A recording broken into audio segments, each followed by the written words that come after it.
We have more than 1,500 buses operating on 325 routes. Metro provides critical public transportation for the region.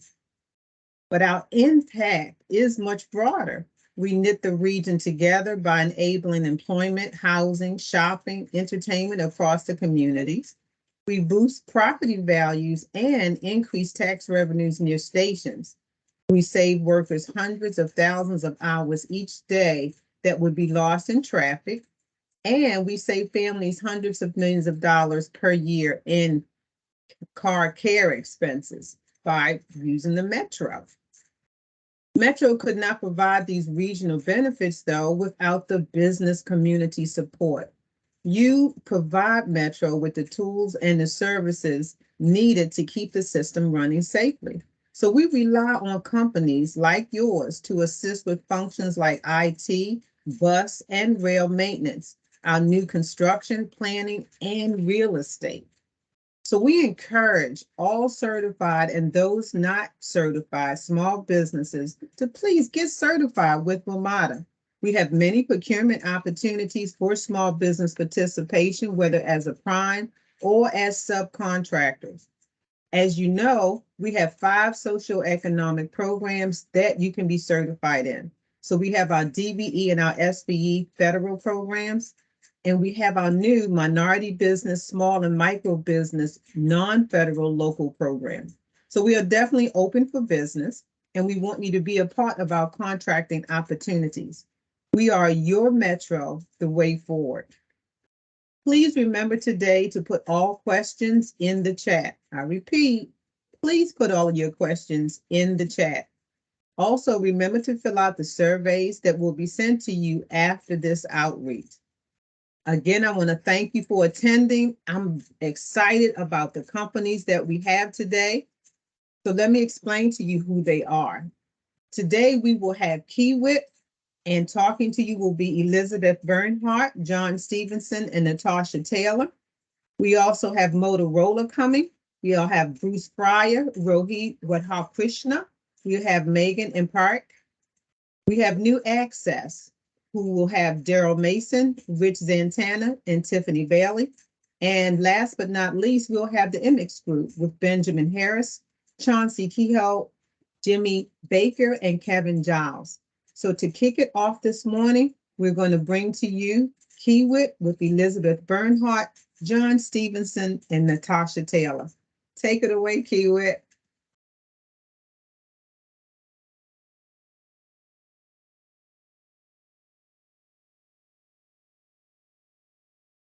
You're on mute, Elizabeth.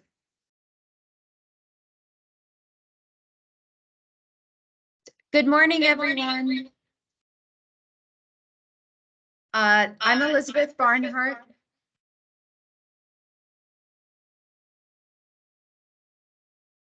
And I just am excited to be here with you all today to talk about Kiewit and what we have been doing in the DC area in the last almost half a century, and talk to you about some of our upcoming jobs and why you should want to partner with us in the future. So again, my name is Elizabeth Barnhart. I am the DBE manager on the Yellow Line Bridge and Tunnel Rehab Project. And I've been with Kiewit for 3 years, and I've been in the industry for 6. I'll turn it over to Natasha. Hi, my name is Natasha Taylor. I've been working in this area on and off since 2005. Currently the project engineer on the Yellow Line Tunnel and Bridge Rehab Project. And looking forward to your questions and hopefully showing you a little bit more about Kiewit. John? Good morning, everyone. I'm John Stevenson. I've been with Kiewit since 2014. I've got 37 plus years of experience in the DC metropolitan area, the construction market, focused primarily on federal and municipal projects. during which time I've developed a long-lasting working relationships with suppliers, subcontractors, consultants in the area.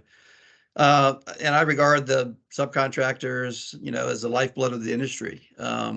I most recently served as a procurement subcontract manager over the past 5 years on the WMATA station platforms rehabilitation programs.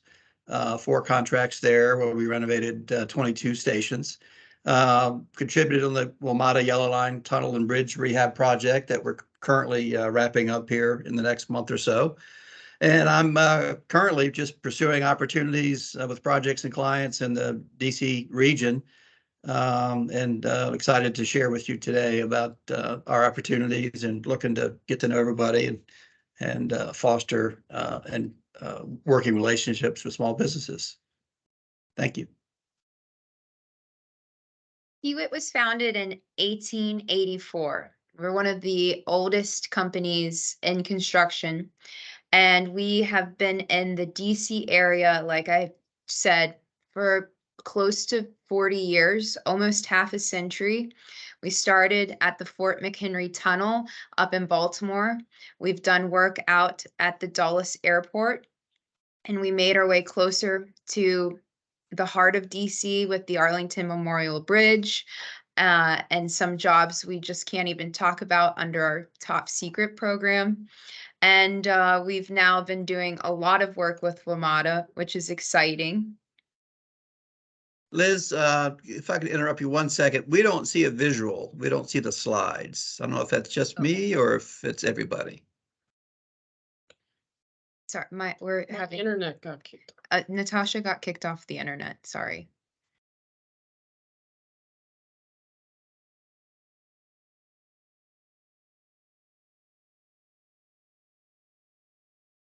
Yes, that's the virtual outreach is awesome, but sometimes technology becomes a challenge. There we go. Okay, awesome. Perfect. Thank you. We're a people-owned company. And so with that,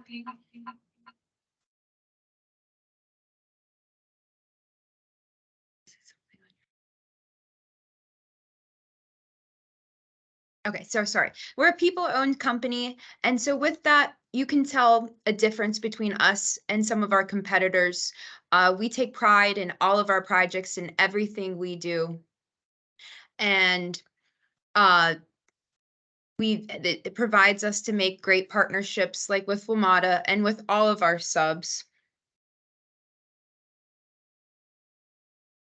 You can almost always find us in the top of most best contractors to work with lists. And again, I think it ties back to our people. We do just about everything in the heavy civil industry, but specifically here in DC, like I mentioned, airport projects, lots of rail and track work, highway work, and vertical construction.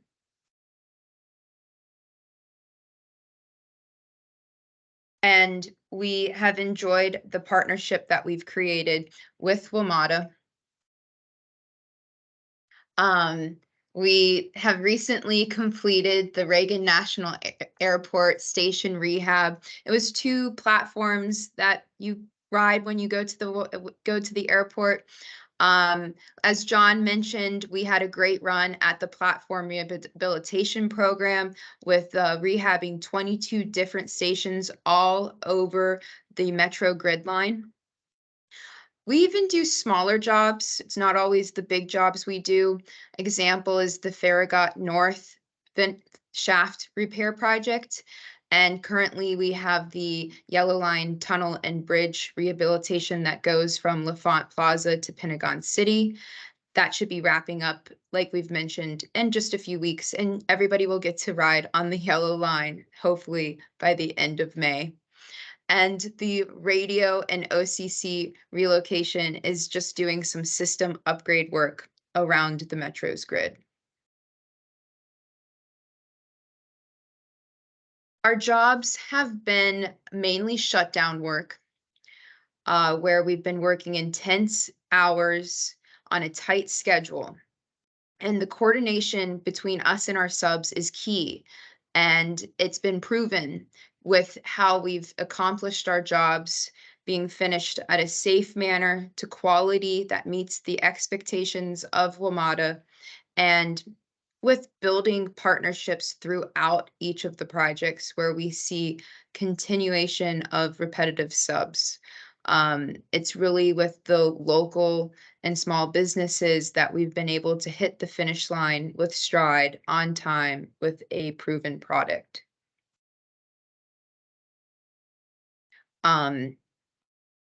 We have met or exceeded our goals on both the WMATA 4 platform rehab job with $57 million of DBEs made up of 57 DBE firms.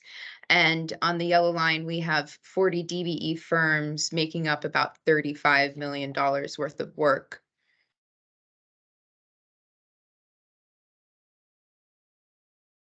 Stillwater Construction does a lot of specific work for us on bridges and things like that. So when they show up, we're always ready for them. And this is from Eric Masters. Kiewit's complete understanding of the job and their ability to perform much of the work in-house allows the specialty subcontractors the opportunity to focus on what we do best, knowing that the project will be ready when we are scheduled. Ribeiro started working with us on contract 1 of the platform's job. And we've built that relationship from just a sub to somebody who sits in our office with us, and we've grown together. Michelle hits that with what she said, with the support and guidance of Kiewit during contract 1 and continuing into contract 2, Ribeiro was able to take a test group of employees from apprentice level to proficient level in scopes of both crack repair and spa repair. Their commitment to help their subcontractors grow has allowed us to develop a highly efficient workforce.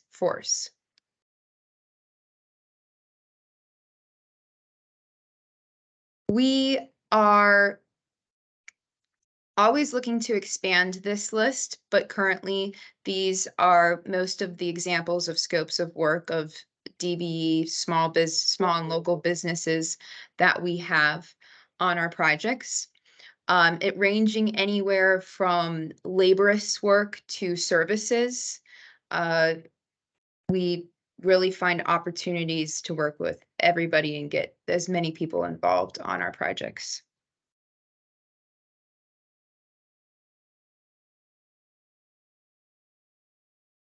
Upcoming pursuits. I think this is always what people like to know, is what's upcoming. We just turned our bid in yesterday for the WMATA WFC K99 signal replacement job, which is a signal upgrade, electrical components. This summer, we are looking at the traction power projects that WMATA has out, which is a system-wide upgrade. We have been shortlisted for the Amtrak BMP tunnel replacement program up in Baltimore with the Frederick Douglass Tunnel. And lastly, we have been looking into the Long Bridge project, which starts with the CXX bridge. That's 2 bridges away from the 395 bridge as you're driving into DC. John, you want to tell them a little bit about some vertical construction jobs we have in the pursuits? Absolutely. Thank you, Liz. For many of folks that know Kiewit and have heard of Kiewit and know how large we are, I mean, we're the top 3 engineering news record construction engineering corporation. Our volume last year was in the $13 billion range. So that's big, obviously, but we operate as a local contractor but really have the access to Kiewit's vast network of national resources, which helps us bring the resources necessary to complete projects with WMATA, given the platform rehab program. So I'm actually part of our building group district. Liz and Natasha are with our Eastern District Infrastructure District. So what we offer is the ability to pull all of our districts together on a national level, bring the right resources to the project, and really just pool that talent together. But operating locally as a small business, really small contractor locally. So a little bit about Building Group. We're the vertical construction arm in the subsidiary of Kiewit Corporation. So these projects listed here are some of the just a small list of what we're currently pursuing.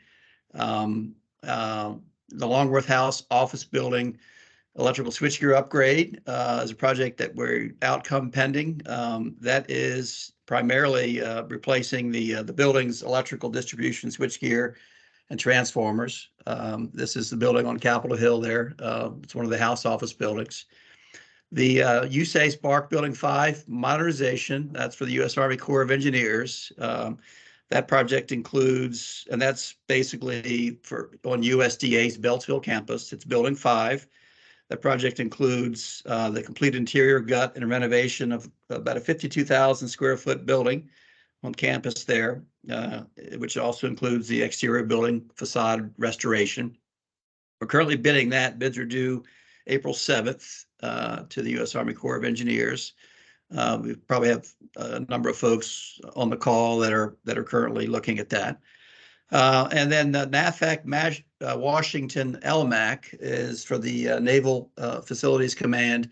That's currently a project that we are proposing on to become one of 5 selected general contractors to compete on a 5-year program totaling about $950 billion worth of work that they plan to spend in the DC area through an IDIQ contract. Part of that solicitation includes a seed project, and it happens to be at Joint Base Andrews, which is for basically the construction of an aircraft hazardous cargo pad. So that's a project that actually bids April 26th as a part of that solicitation for the MAC.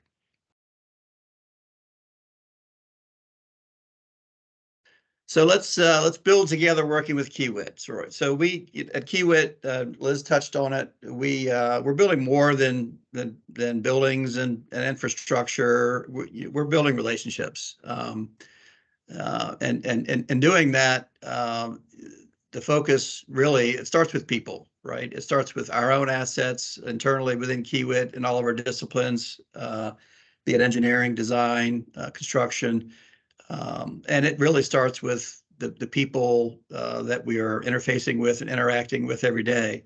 Our clients, like WMATA, the architect of the Capitol, U.S. Army Corps of Engineers, our subcontractors and suppliers and design consultants. So we're very engaged, very, very proactive. I think you'll see that if you speak with subcontractors that partner with us and help us successfully complete the station rehab project. We're very engaged and proactive. We take on a mentorship role and a support role to small businesses, as indicated with the testimonial there from Michelle Ribeiro. So what we do to help small businesses on these larger projects, obviously, some of these projects that we've done locally are in the $300 million range. And what we do is we right-size bid packages to enable small businesses to bring their skill set and their capabilities with what they do and get them plugged into the project. And so we divide up some of those larger packages into what we call right-sizing those bid packages to allow some of those folks with the smaller capacity, but still having the skill set to do the work. We allow them to participate and be successful partners with us. So we obviously have a safety commitment. I'll talk a little bit about that in the next slide. But we look forward to continuing to grow our relationships with those on the phone and meet new small businesses that we can enter into working relationships with.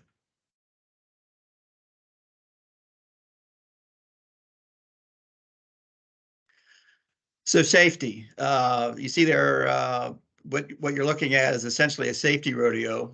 This happens on a regular basis. Our motto at Kiewit is nobody gets hurt.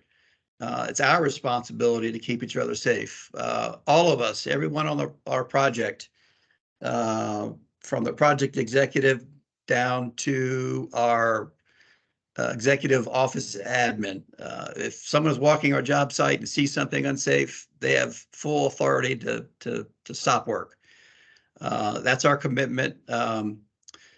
What we do to generate that kind of culture is we have our craft voice and safety program, CIVIS, that we promote, and that involves craftsmen, foremen on the project, at boots on the ground level, and they are intimately involved in basically ensuring that the project runs smoothly and safely.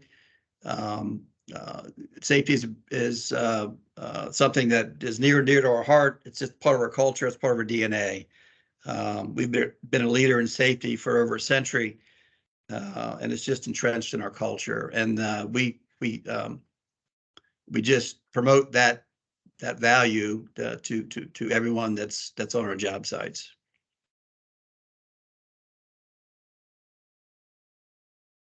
And with that, I'll turn it back to you, Liz.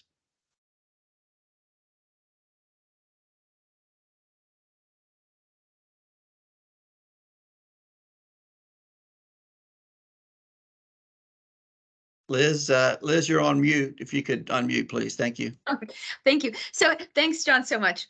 Let's see if I can say what I was going to say as well as I just said it on mute. But people are like we mentioned, with safety, people become at the center focus. We're people owned, we're people focused, and with that, integrity is one of my favorite core values that we have. I find myself practicing it in my work every day.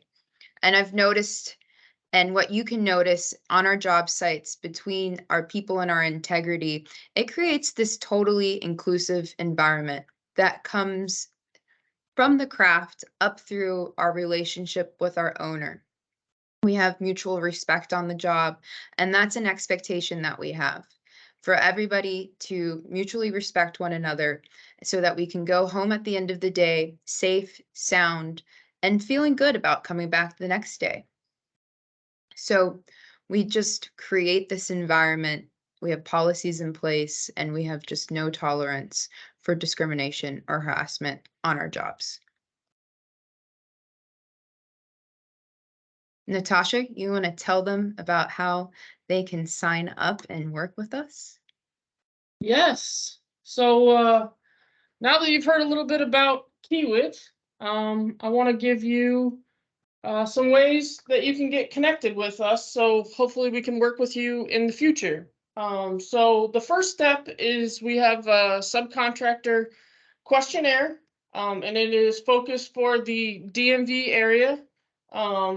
So I'm going to put the link to that in the chat. Natasha, it's we'd all like to see how nice you look today. We don't see you on camera. We see Liz still. We don't see Natasha. There she is. I understand. There we go. I'm just trying to also get the link up, and but let me get this link up for everybody, and we will keep going.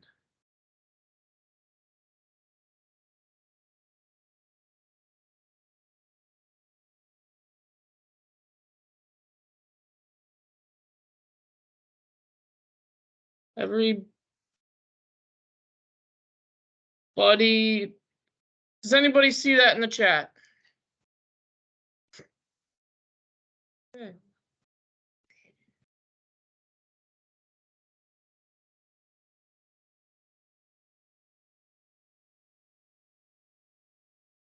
Okay, so Liz will help me get the technology figured out. But the subcontractor questionnaire is a way for us to understand your capabilities and what you're interested in bidding. So please fill that out so we can get connected with you. Step 2 is if you don't already have a building connected account, that is what we use for our bidders list. So we will add that as our second link. in the chat, and that'll just be a link to Building Connected to allow you to create an account. And then the third link is a link to see all of Kiewit's bid opportunities. They are all posted within Building Connected, so you can see all the solicitations and big bid packages that are out there and things that are coming up. So I think Liz has gotten all those links in the chat, and also when this presentation gets sent out to everybody on the call, those will be available as well.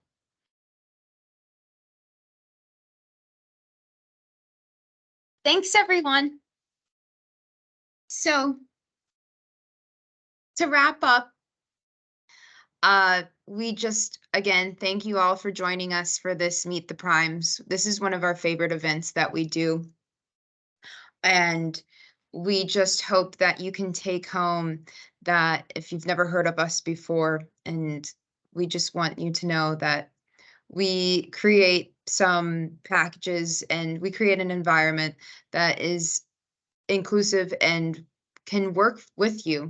And we want to help everybody grow, and we love our local support that we have. So we focus on mentoring, we focus on fostering new relationships and executing at the best. And it helps us stay around, and it helps us improve the quality and lives of others.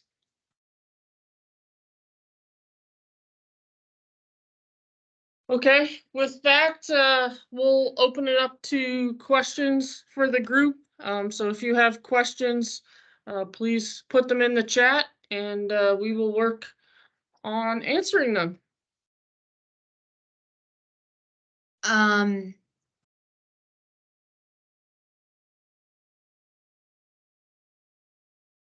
So I think a lot of questions I was scanning through earlier, I think most of these questions you can connect with us, like Natasha said, on Building Connected. It's an awesome portal that we can go to and select electrical, designer, architect, fuel supply, whatever that might be, and it will pull you up into our list. With our vertical construction, I would believe, and this would be more of a John question, that we look for architects.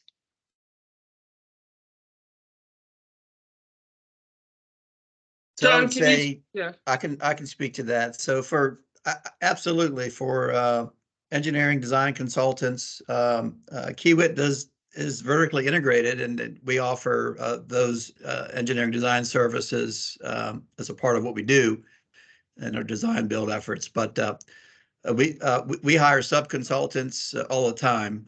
We did that in large part on the WMATA program, but in our design engineering-led effort that's done in-house, we reached out to several small business design engineering consultants and joined them. They were a part of the team so that absolutely we are looking for design engineering consultants to be a part of the team. And we have provided our contact information on this slide. And so John would be the appropriate person for any of John's projects that he talked about. And if any of the projects that I mentioned spark your interest and you've filled out the subcontractor questionnaire, but you just want maybe a little more detail, you can email myself or Natasha. And again, our emails are featured right here on the questions page.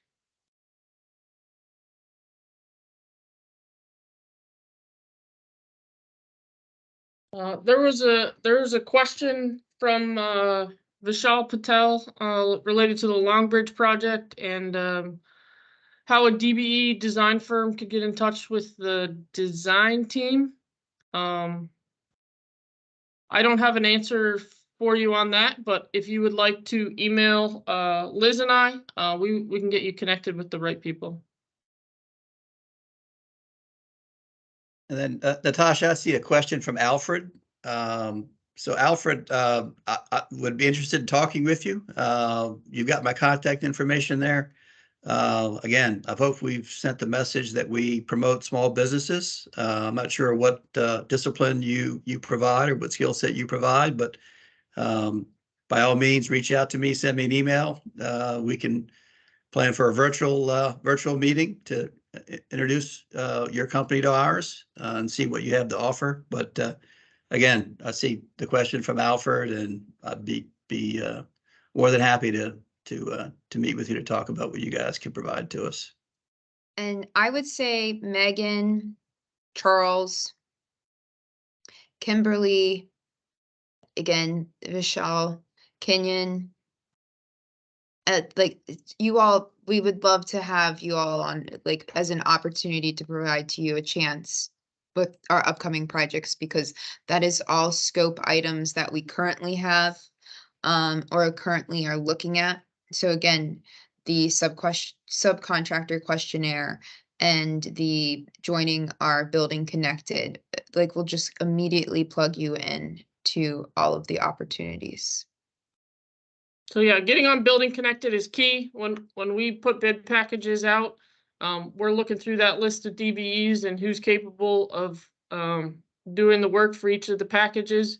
And like Liz said, we're always going to have waste hauling and needing dumpsters. So get connected with us through Building Connected so that you do see the opportunities coming up. All the links are in the chat. And make sure that you're current on the WMATA and D.DBE list. They're making it easier to apply, and it's important to us that you have the proper credentials so that we can count you. It's great to work with the SBE office, and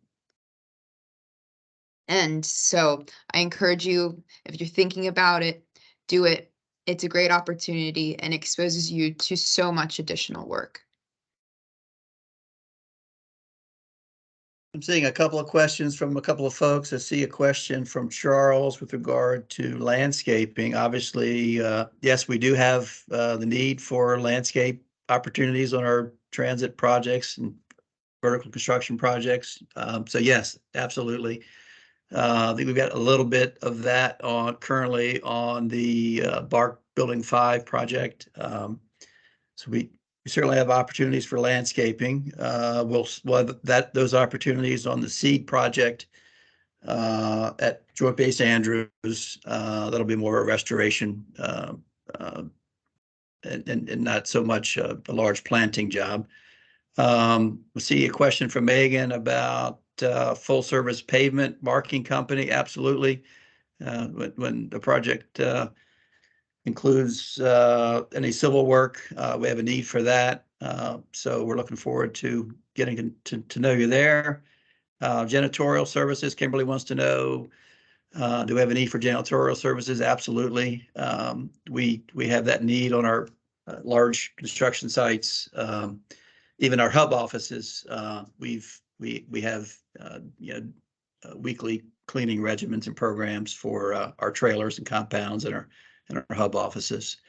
A few folks asking about IT related services, consulting, staffing. Certainly open to that, I would say, in terms of an IT perspective and support for that. We manage that internally in terms of all of our IT infrastructure and security and everything with regard to our company. We're certainly open to consulting and staffing on projects, and I think we utilize some of those external third-party management services even on Natasha's Yellow Line project. She might be able to speak to that a little bit.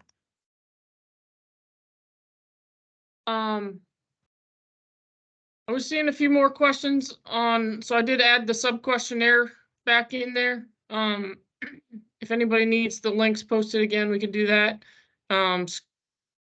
Alex Scott was asking about HVAC opportunities. John, do you know if any of your upcoming projects you're looking at have those type of opportunities? Yes, the Bark Building 5 absolutely has heavy mechanical. That building will be, it's currently serving, has been serving since 1930s when it was built, more of an administrative office building, but it'll be converted to lab space. So obviously, everything associated with the with laboratory space and the mechanical requirements there are a pretty big deal. So absolutely. So we had some of that, some mechanical work on our WMATA station platform projects as well. So yes, most of our building infrastructure and most of what we look at with the architect of the Capitol is more infrastructure related, like the Longworth House office building, electrical switchgear upgrade. That one keys more on electrical infrastructure, but we also look at projects with folks like the Army Corps of Engineers and the architect of the Capitol that are more focused on mechanical. And then Kiyu had a question on how many projects include civil. I would say the majority of our projects have a civil component. Sometimes it's smaller packages, and other times it's larger scope, but we've divided it amongst 2 or 3 smaller businesses to make it work. So definitely lots of opportunity in civil. So make sure you get on Building Connected so that you can start seeing some of the opportunities that we have coming out. Because we do, as Marcel is asking, have opportunities in DC and in Maryland. I mean, the BMP tunnel is in Baltimore. And we have a project also in Ellicott City. So there's 2 opportunities there. Mr. Clinton, our eligible requirements vary per contract with our different clients and owners that we work with. So there's really not like a blanket list that we could provide for you. And we work with you on a lot of the different eligibility requirements. So it's not a one size fits all. And real quick, Liz, I see a couple of questions from Rick, from and Samad with regard to minority certifications. Are there openings for SBE or only for DBE?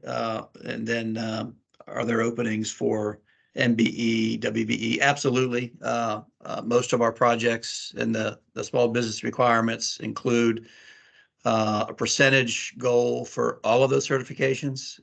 They're actually spelled out pretty specifically in the RFPs. The percentage for each of those minority certifications. So obviously, as Liz mentioned earlier, with WMATA, while you may be certified as a small business or an MBE or WBE in Maryland, so to speak, you would still need to follow suit with filling out the paperwork and getting certified with WMATA on as a DBE for them and their program. So a lot of that obviously is just a matter of WMATA makes it very easy to do, and they provide support and resources for folks that are looking to get certified with WMATA as part of their DBE program. So I'm sure they'll speak more about that later. Well, thank you, everyone. I think those were some fantastic questions, and I'm glad that our presentation sparked those questions. I look forward to seeing your companies on Building Connected and look forward to having the opportunity to work with some of you on some of our upcoming work.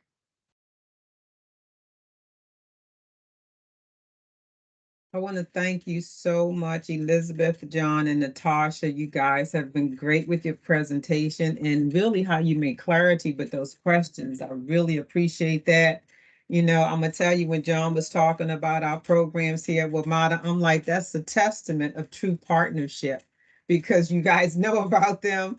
And that's how you're able to support them so well. So I do appreciate you being here this morning, and always going to welcome you guys back. And I enjoy the partnership that we have in working with the project. So thank you so very much. Thank you very much. And for everybody, we dropped the links to Building Connected and the questionnaire in there one more time, so they were readily available for you. And again, thank you, WMATA, and thank you for all the participants today. It was wonderful to get to tell you a little bit about Kiewit, and we look forward to working with you in the future. Yes, Thank you so much. have a great day, everyone. Thank you, ladies. Thank you. So next, we are going to have Motorola. We're going to switch gears, and we're going to have Motorola Solutions come up, and they will be talking to us about the opportunities there. We will have Bruce Fryer, Rohi Radhakrishna. I'm sorry if I'm messing your name up. I'm apologizing publicly. And then we have Meghana Parikh. So if I'm not pronouncing it, please repronounce it correctly and everything, because I know I probably tore that up, but my apologies publicly about that. Thank you so much, Motorola, for being with us this morning, being a part of our Meet the Prime series. I'm going to, in advance, welcome you guys back again, because we do have this every year. This is a signature outreach, for WMATA.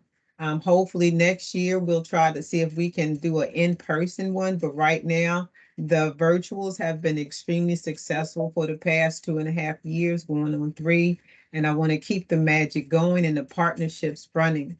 So at this time, I'm going to turn it over to Motorola, and I look forward to your presentation, guys.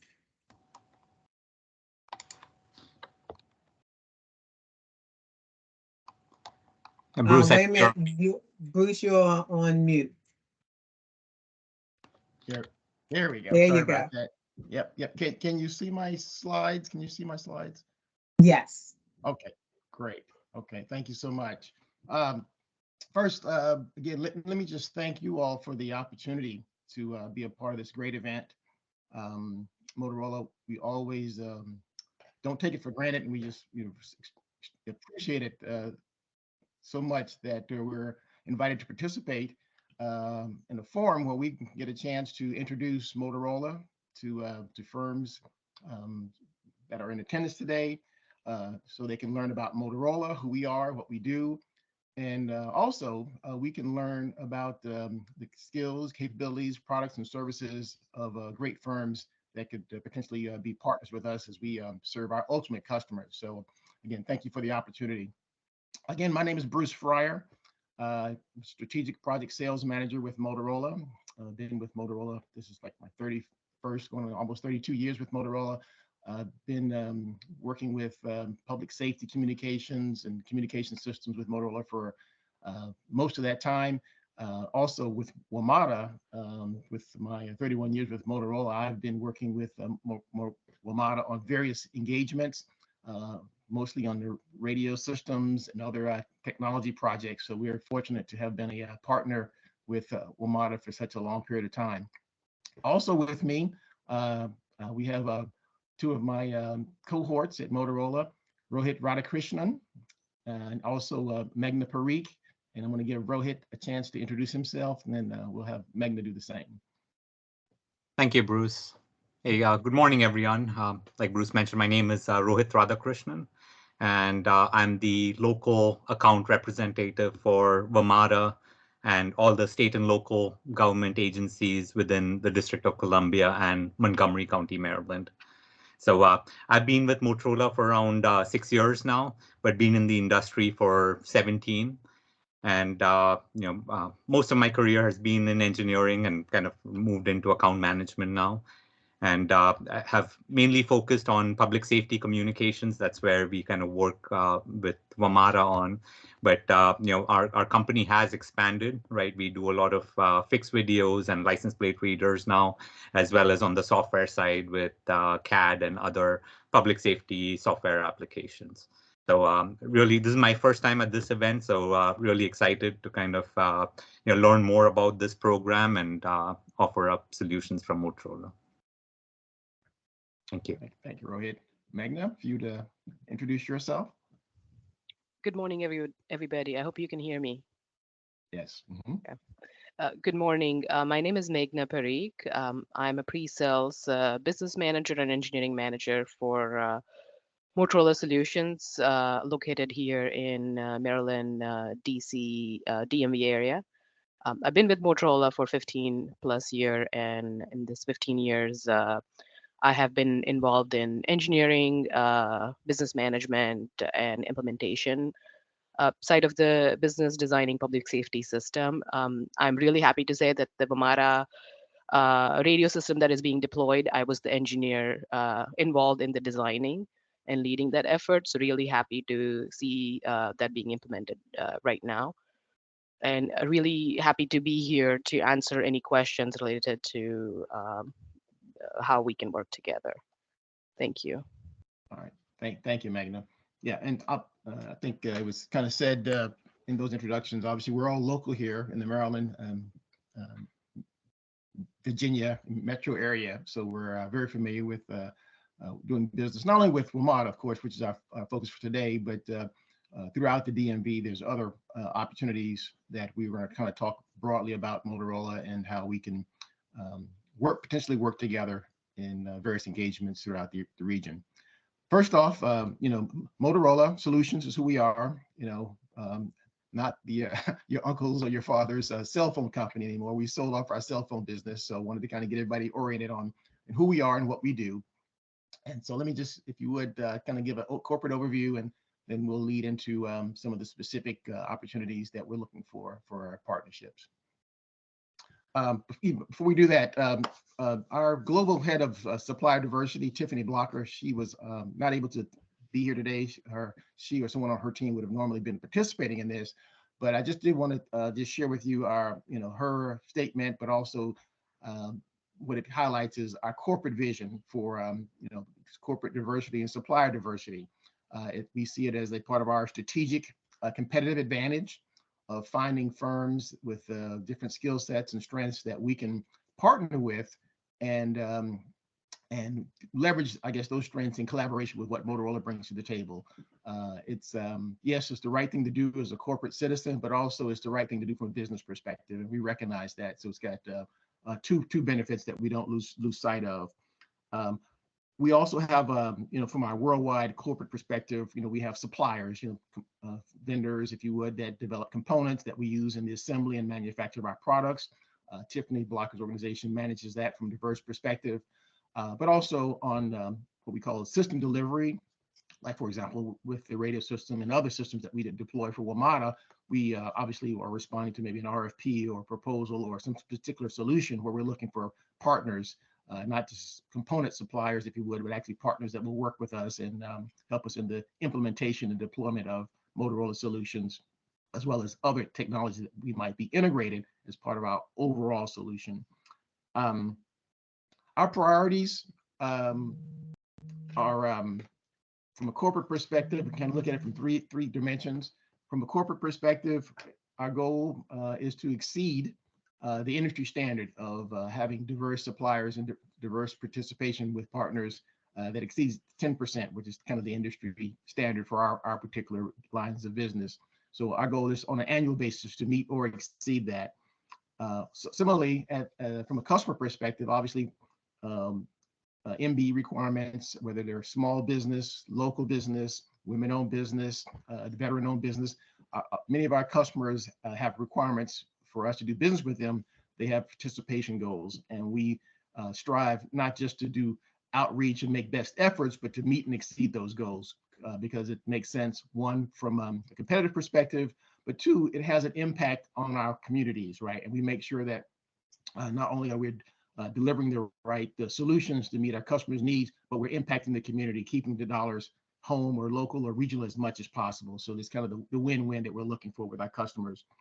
And not just with Motorola meeting our diversity goals on a particular project, we also expect and require all of our partners, all of our subcontractors, large and small, to flow down and meet those same requirements. So it's not just a Motorola corporate goal. Those firms that do business with Motorola, we also encourage and require that they advance and support diverse outreach and diversity participation as well. So it's kind of a knitted in throughout all that Motorola does, from a corporate philosophy and a corporate way of doing business, quite frankly. And of course, at a global and national level, we are strategic partners and members of a lot of organizations. These are just a handful.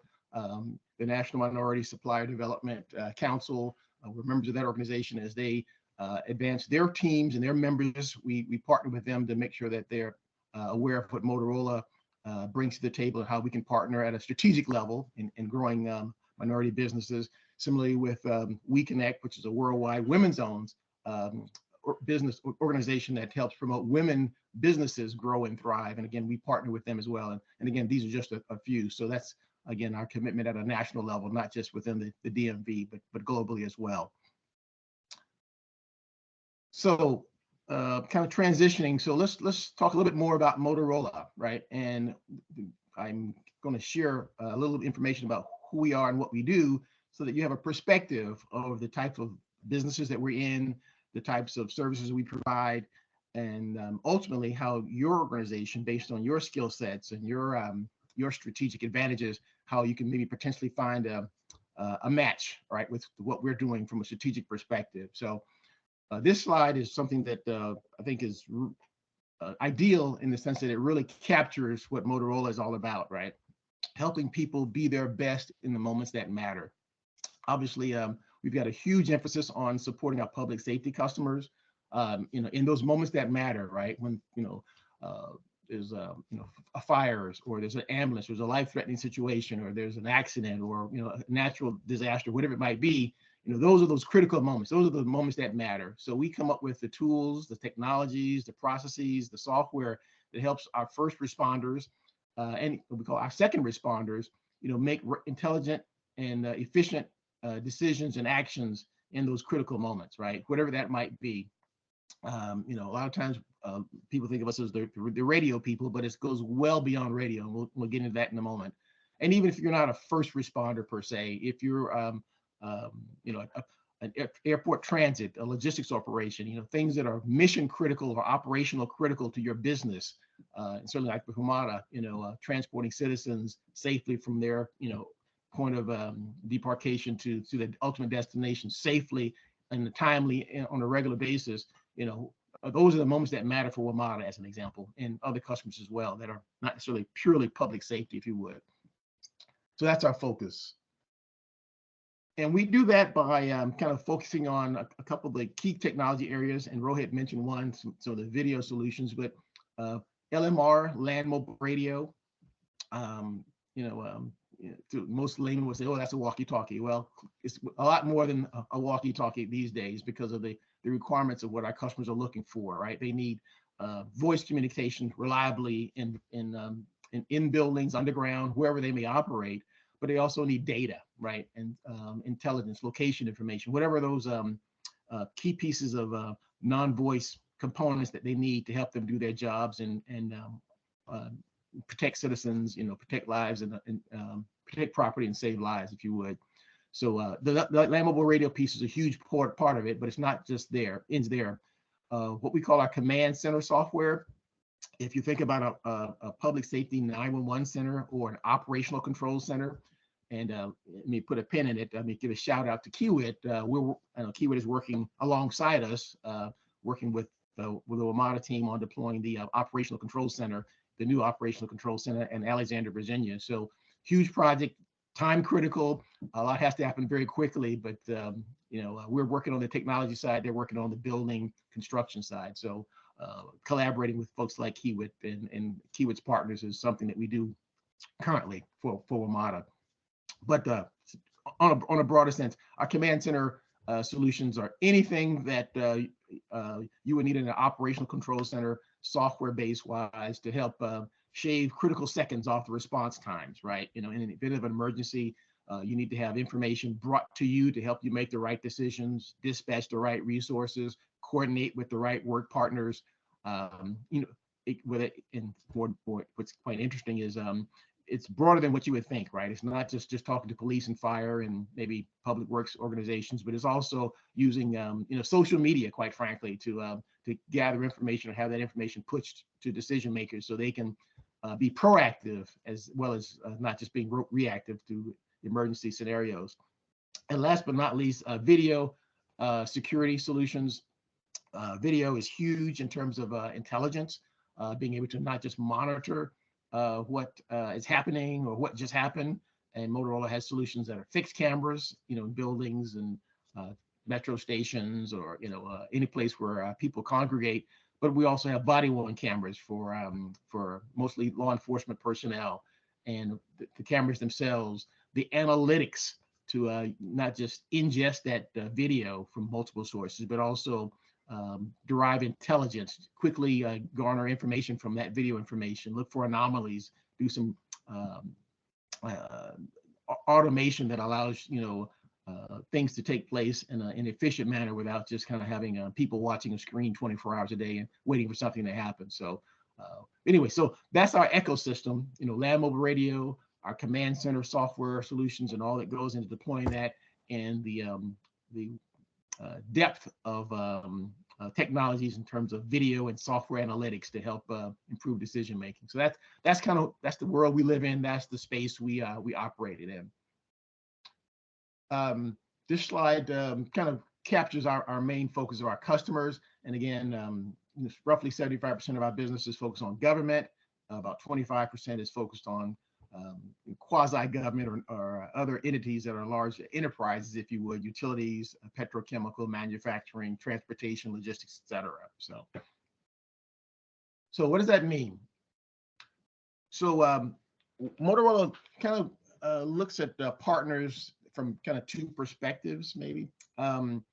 System implementation, and that's a lot of what we do, Meghna, Rohit, and myself. We work on projects and deploying systems for our customers in our territory here. And so this is a list. I'm going to just kind of highlight a few of the things that we typically do, not just for WMATA, but across the Mid-Atlantic region, and actually, quite frankly, across the country. But we're focused here on the kind of the Mid-Atlantic region, if you would. Civil construction,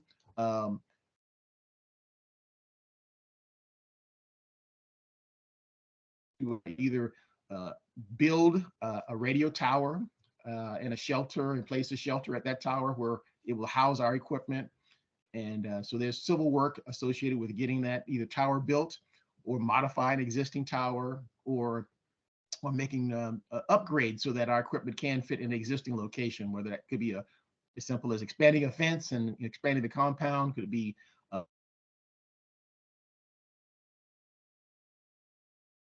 physical security? It could be you know, whatever might need to be necessary in terms of making that site ready to receive the new equipment. So that's a broad arena, civil construction. Electrical installation, obviously, you know, all of our equipment, whether it's in a dispatch center, an operational control center, obviously we've got backup power requirements that we have to meet, and get all our equipment wired in and grounded properly from an electrical perspective. Cabling, if you would, but also at our tower sites, we've got backup power. We've got, in many cases, DC plants to keep a site running in the event there's an ice storm and the power goes out. Obviously, this communication equipment has to operate through those brownouts or blackouts, if you would, from a power perspective. So backup power is a huge component of the reliability and the system availability requirements that we have to meet for our most of our networks. Fiber installation, we don't do a whole lot from a fiber perspective, but we have had certain urban customers where obviously we can't put microwave, if you would, and we've got to use a very cable or trench cable or run cable through existing conduits from a connectivity perspective. So we do that as well. Mobile radio installation, and obviously in buses, police vehicles, maintenance vehicles, supervisors' vehicles,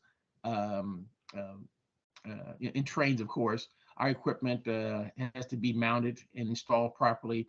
Having partners that are experts and have knowledge of WMATAs or transits or FTA requirements in terms of how those components have to be properly installed and certified is a huge part of what we do. Typically, for organizations as large as WMATA, we've got thousands of mobile radios that have to be installed without disrupting existing operations. So that's a skill set that's not just unique to WMATA, but also for all of our customers. Wi-Fi and LAN networks. Obviously, these are IT networks at the end of the day. And so partners that can help in the deployment of our local area networks. And we sometimes strategically locate Wi-Fi networks at garages and remote facilities so that we can support some of our applications and push data and information to our mobile and handheld radios. Telecom cabling, I mentioned that, of course, just pulling cables at existing facilities is critical. Video camera installation, and whether we're talking about pole mounting equipment or putting cameras and other supporting equipment on buildings or other infrastructure, that's a large piece of what we need partners for. And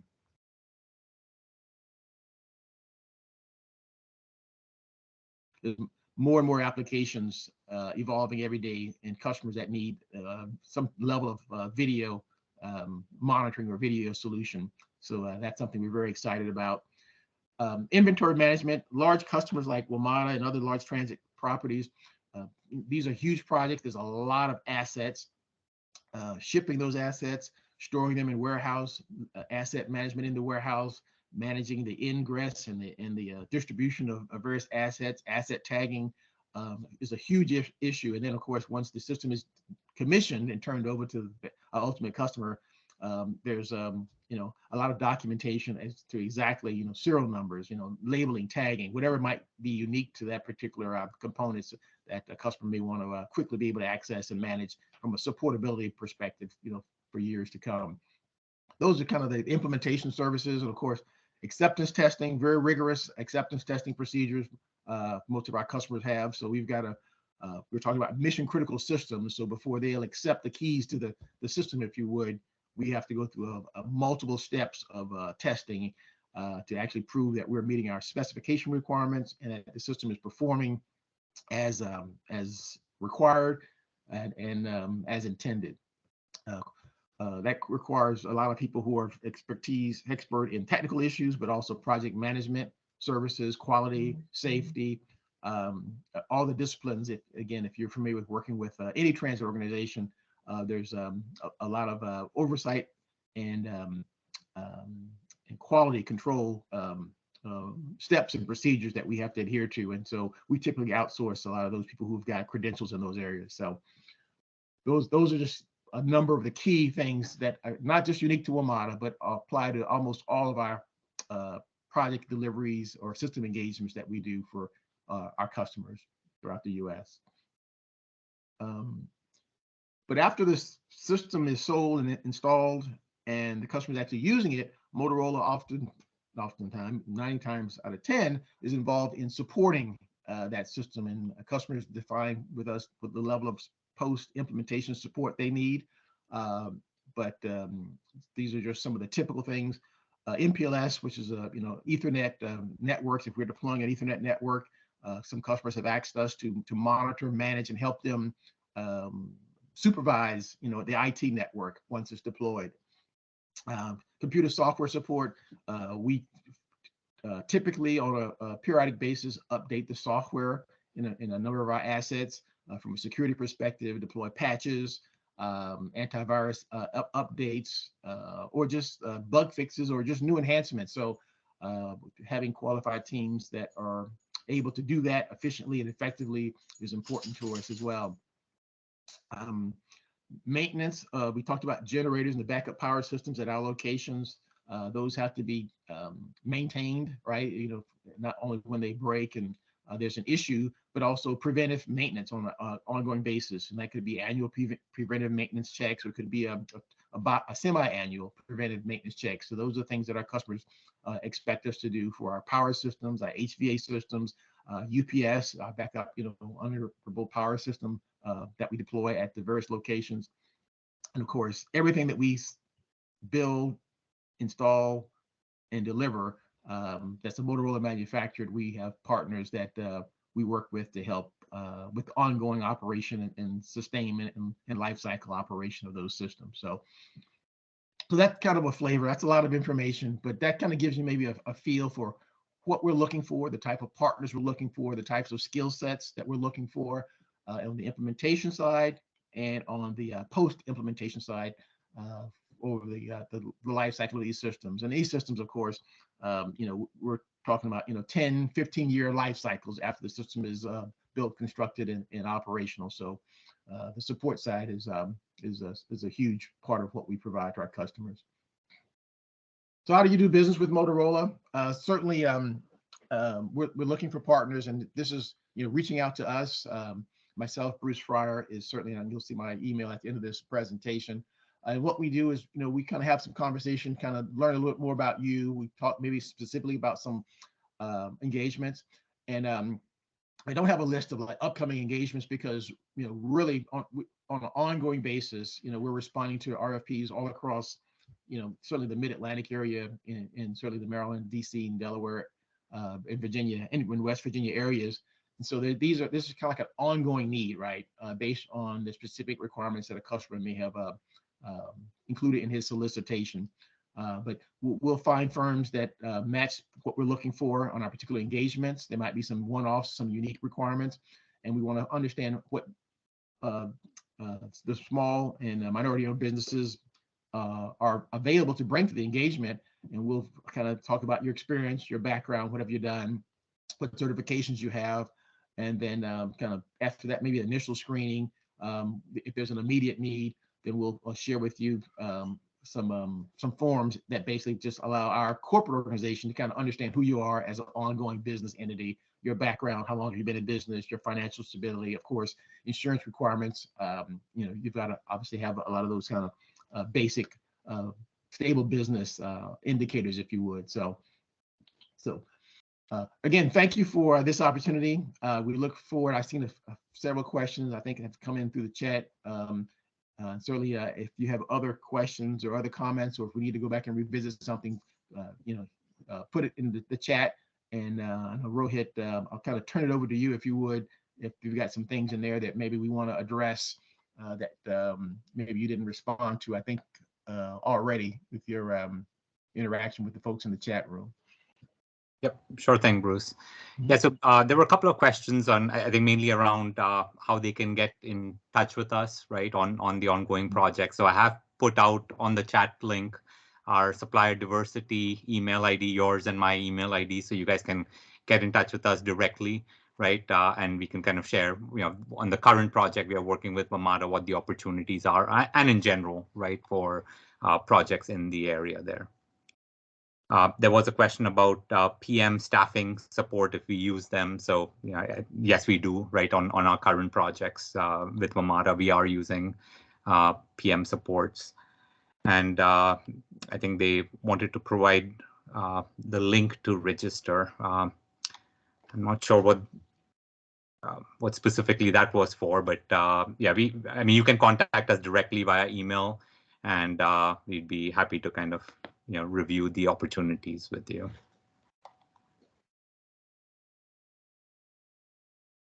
And yeah, I think the others were,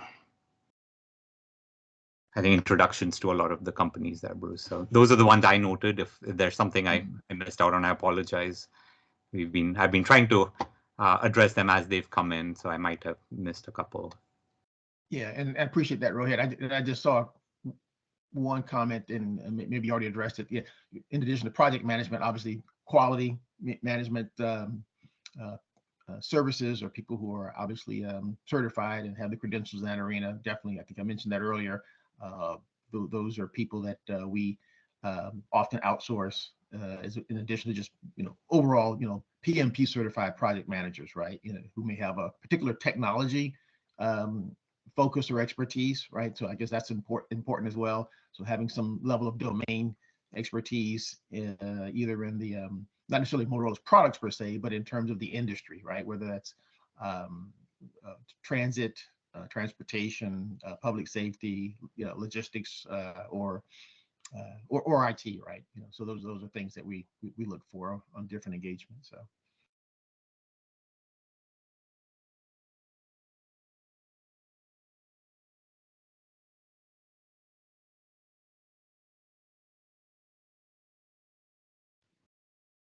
Let's see, I'm scanning the emails, the chat as well, Rohit. I see one that's for an A&E firm, and yes, in fact, I probably should have hit on that a little bit more. Obviously, as part of our civil construction work, if we're going to modify a tower, there's mandates, obviously, before we can put any microwave dish or two-way radio dish on a tower. So firms that can do structural analyses and stamp drawings from a construction perspective. I mean, quite frankly, I think that's like every project, right? We work on. So people that have firms that have A&E, certified certifications and licensed PE firms in the appropriate state where we're doing work are people we also need to do outreach as well. And also because even in WMATA, because WMATA's service area crosses, the 2 states and the District of Columbia, and even within that, within the counties, like in Montgomery County, for example, as we're doing work for WMATA in Montgomery County has unique requirements that may be different than in Fairfax or Prince William, for example. And so firms that do particularly construction work and are familiar and have done work in those jurisdictions are familiar with the unique codes and built construction codes in each jurisdiction is extremely important, right? Because we may be doing the exact same work in different jurisdictions, and of course, there's different additional sometimes requirements that have to apply. So expertise in a number of jurisdictions is also beneficial and helpful for the firms that we're looking for. So.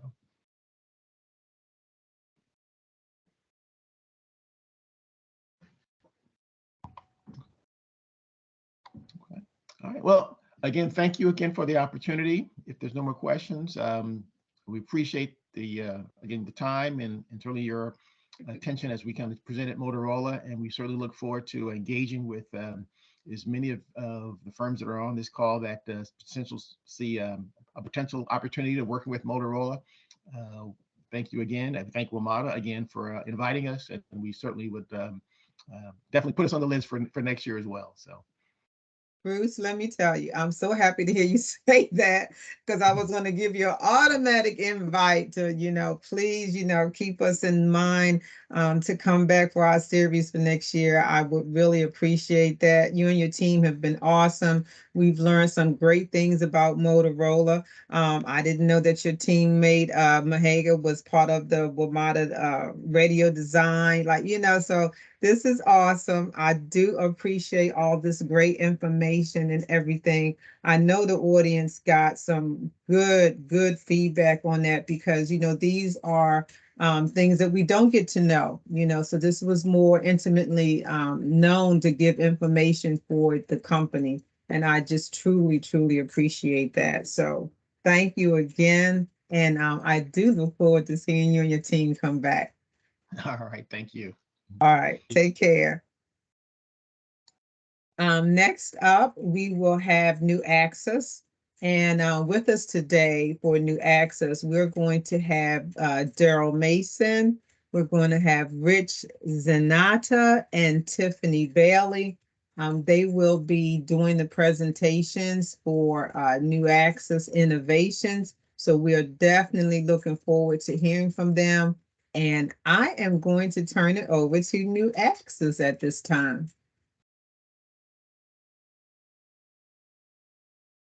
Thank you, Michelle. It's Michelle, right? Yes, it is. Awesome. All right, let me just get in presenters mode here. Give me a Yep, second take your here. time, get set up. I just appreciate you guys coming on board, helping us out with our signature series. It really means a lot. Awesome. 1 second here. Can you guys see my screen? Yes, we can. All right. Yes. Let me see if I can blow this up some. 1 second here.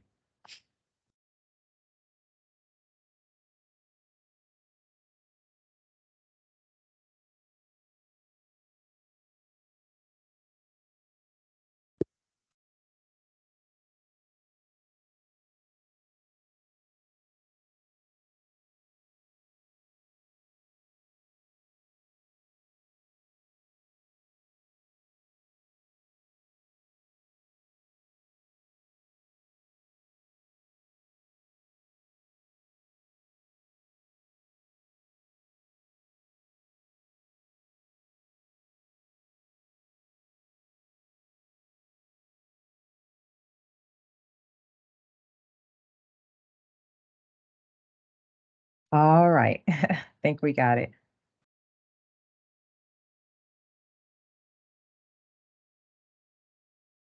All right. Thank you for your patience. I apologize for that. So, good morning, everyone. My name is Tiffany Bailey, and we're presenting on behalf of New Access Innovations, our company. We are the new kids on the block, so this is our first presentation, but really excited to be here and certainly excited for the opportunity that WMATA has presented us with to present to you.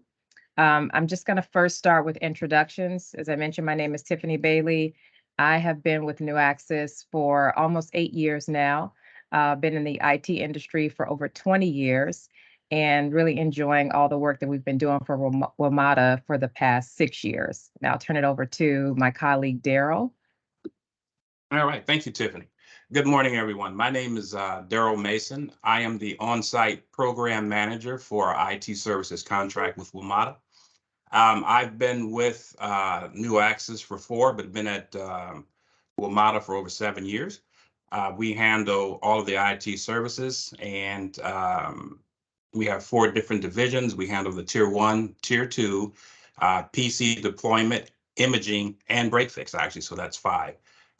So we really are an integral part of helping them with their IT services and moving them into their new facilities. Thank you. Now I'll turn it over to my colleague, Rich. Hi, good morning. Rich Sonata, I'm the CTO for New Access. I have roughly 40 years of IT experience. I have 45 years of IT experience. So for New Access, we support all types of technical support from an IT perspective, from doing network installation, supporting wide-scale service desks, doing infrastructure support, cloud, application development. So we're a full-featured, fully structured IT service organization. And my job here is to help our teams in the field and our customers find solutions for the challenges that they're having. Tiffany? Thank you, Rich. So moving on, a little bit about us. New Access, we are a federal IT company on a mission to make customer experience the center of every government solution. So we've been in business since 2002, a little bit over 20 years, and we started our company with 2 engineers, which have now been promoted and transitioned to our executive chairman and CEO. We have been doing business with WMATA for close to 6 years. Daryl is going to give you a little bit more insight into what we do. But we have contracts with several government partners to include Department of Labor, the Senate, USDA, FDA, HHS, Department of Interior. That's kind of like where we initially, got our start. So we've been supporting Department of Interior for over 19 years. We've supported 6 of the 8 agencies within Interior. In addition to that, we have several key partnerships, which you can see listed here. So we're a ServiceNow partner, a premier partner. ServiceNow, what are we? Premier partner. Sorry, think about it. We're a Microsoft Go partner. We're partnered with AWS, and we're an HDI partner, and then there's several more. So we partner with several of the product companies to bring products to our customers that we know that will help enhance their technology or even enhance their processes. In addition to that, we partner with several small businesses. We have a mentor protege program. So we, through our mentor protege program, we're able to help small businesses kind of structure their organization, as well as get on some of the contracts that we were once small on. In addition to that, just provide the mentoring that they may need to, for contract support, for delivery, for what happened? I stopped sharing. There you good. You just went into presentation mode. Okay, Right, am I it's still good. there? Yes, you are. All right, okay. I know these things by heart, I think. So we're good. But this is technology for you. So anyway, we are certainly looking forward to talking to you guys further. But before we get into that, I want Daryl to share a little bit about our story and the support that we're providing WMATA today. Back to Tiffany, you, can we Daryl. put it back in presentation mode? Am I not there? You're not in presentation mode now. Okay. You bounced back for some reason. I can share for you all if that'll make it easier. Yeah, that may make it easier. It says presenting, but I'm not sure what's happening today. Okay, I will do that for you. Okay, thank you. I appreciate it.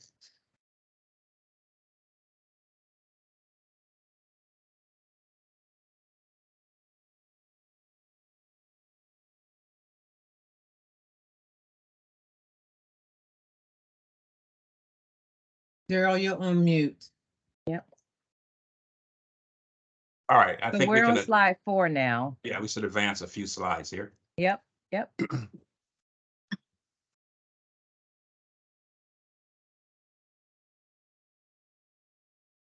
Okay, right here is fine, thank you.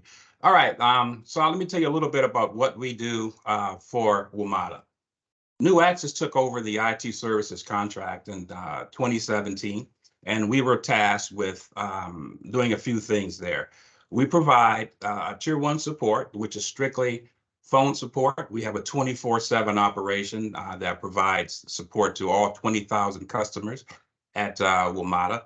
And we have a tier 2 group who provides advanced troubleshooting, and they provide a lot of remote support using all of the remote tools like SCCM.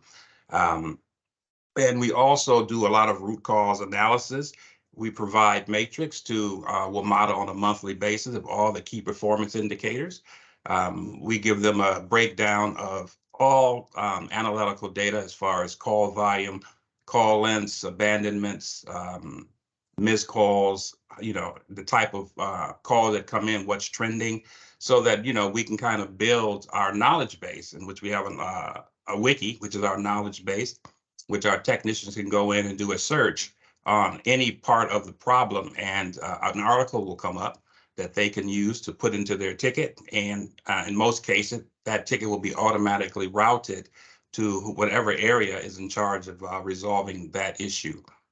So New Access provides a holistic approach to resolving all the issues for WMATA, and hopefully we play an integral part in keeping everything running smoothly as far as emails and everything. So that's kind of what we do and what we're responsible for at WMATA.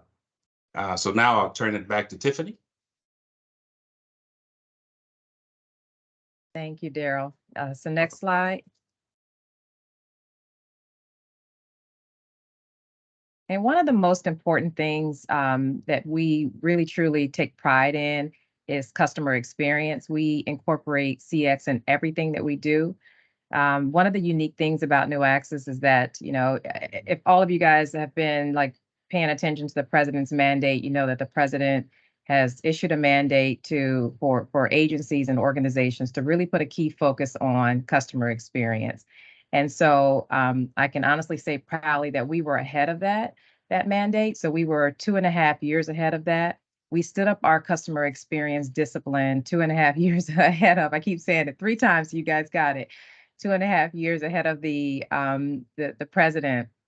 we really have taken pride in ensuring that when we are designing solutions, we are doing these with designing solutions with our partners. So we're looking at the customer's experience. What is the customer's experience, whether it's riding the metro or calling into the tier 1 help desk or just getting a new computer, whatever that looks like.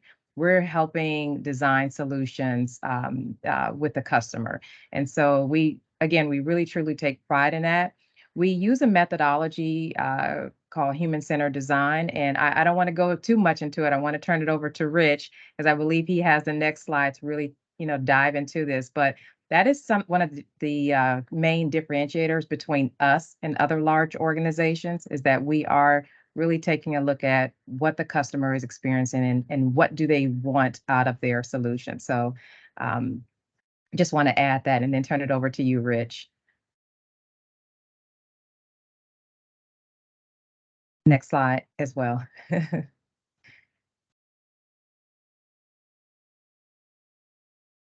You're on mute, Rich. There's too many trucks going by the front of the house, so try to keep it quiet. So as Tiffany mentioned, we're a little bit different when it comes to being an IT service provider for the government and our government customers. We shifted gears a little bit over 2 years ago now. I started as the CTO 3.5 years ago, and right at that point, we were shifting on how we were going to provide capabilities and services to our customers from a CX focused. And over that time, what we've evolved and have evolved into is a company who provides. We don't come in and provide IT services, from the aspect that we're going to give you a server or build an application. We come in, we find out what your needs are.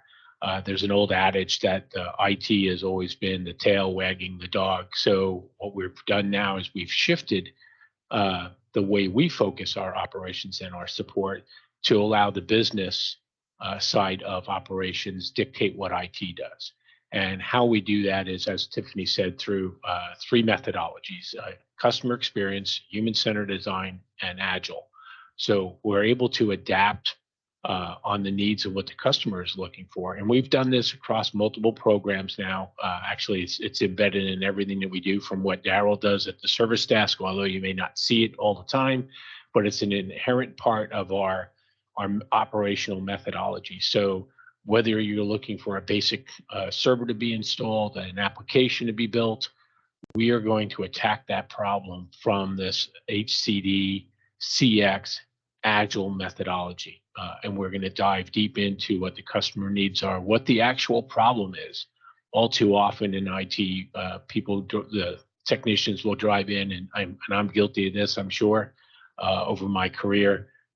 You need something, I'm going to deploy a server for you. You need an operating system, I'm going to get an operating system for you.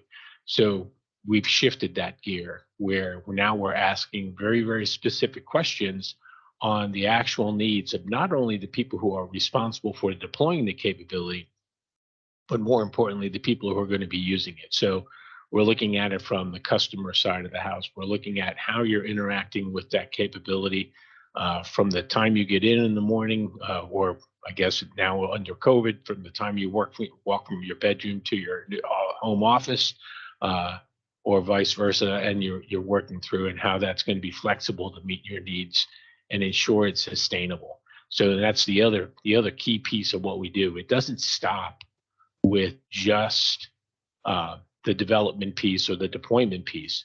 We're there for the duration. We are part of your team. We create that partnership with whoever our customer is and our partners who are on site. We educate them on our methodology so it can be seen across the organization as we're providing our delivery capability. So next slide, please.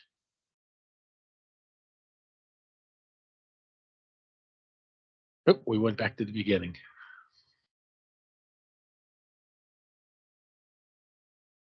So this just gives a small snapshot into how it works.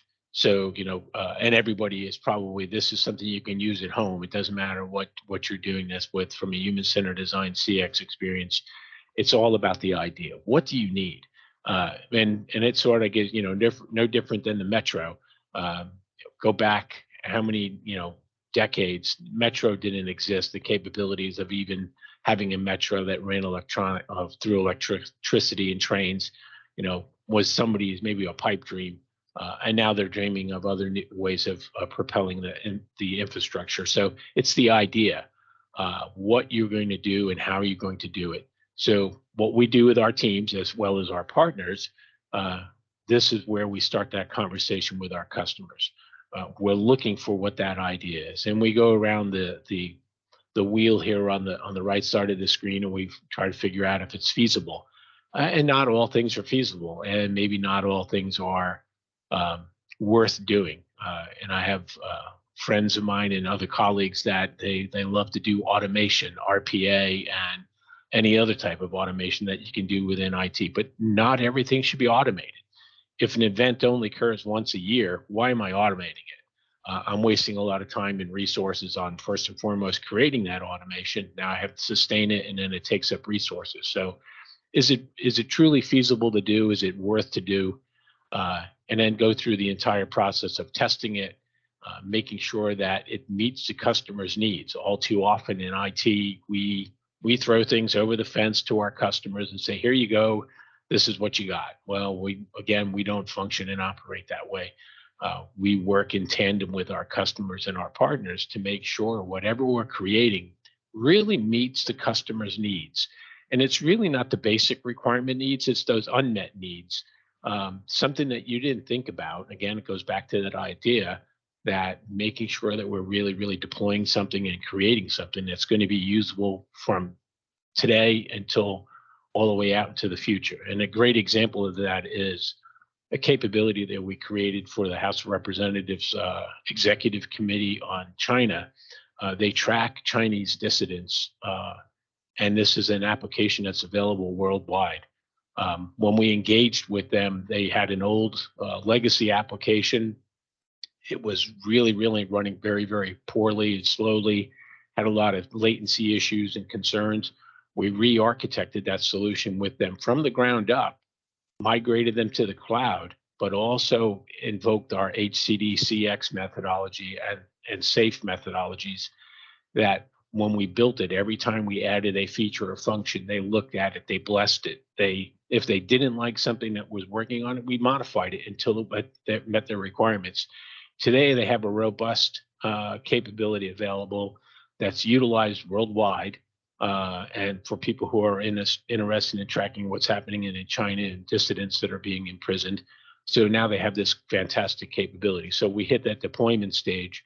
And now they're coming up and thinking of new ideas because this wheel is continual. It just keeps driving around on what else they can add to the capability and features. So again, we go through and we continue to evolve and develop what the product is going to be so we can innovate and accelerate what the product's going to provide to our customers. So we'll go to the next slide.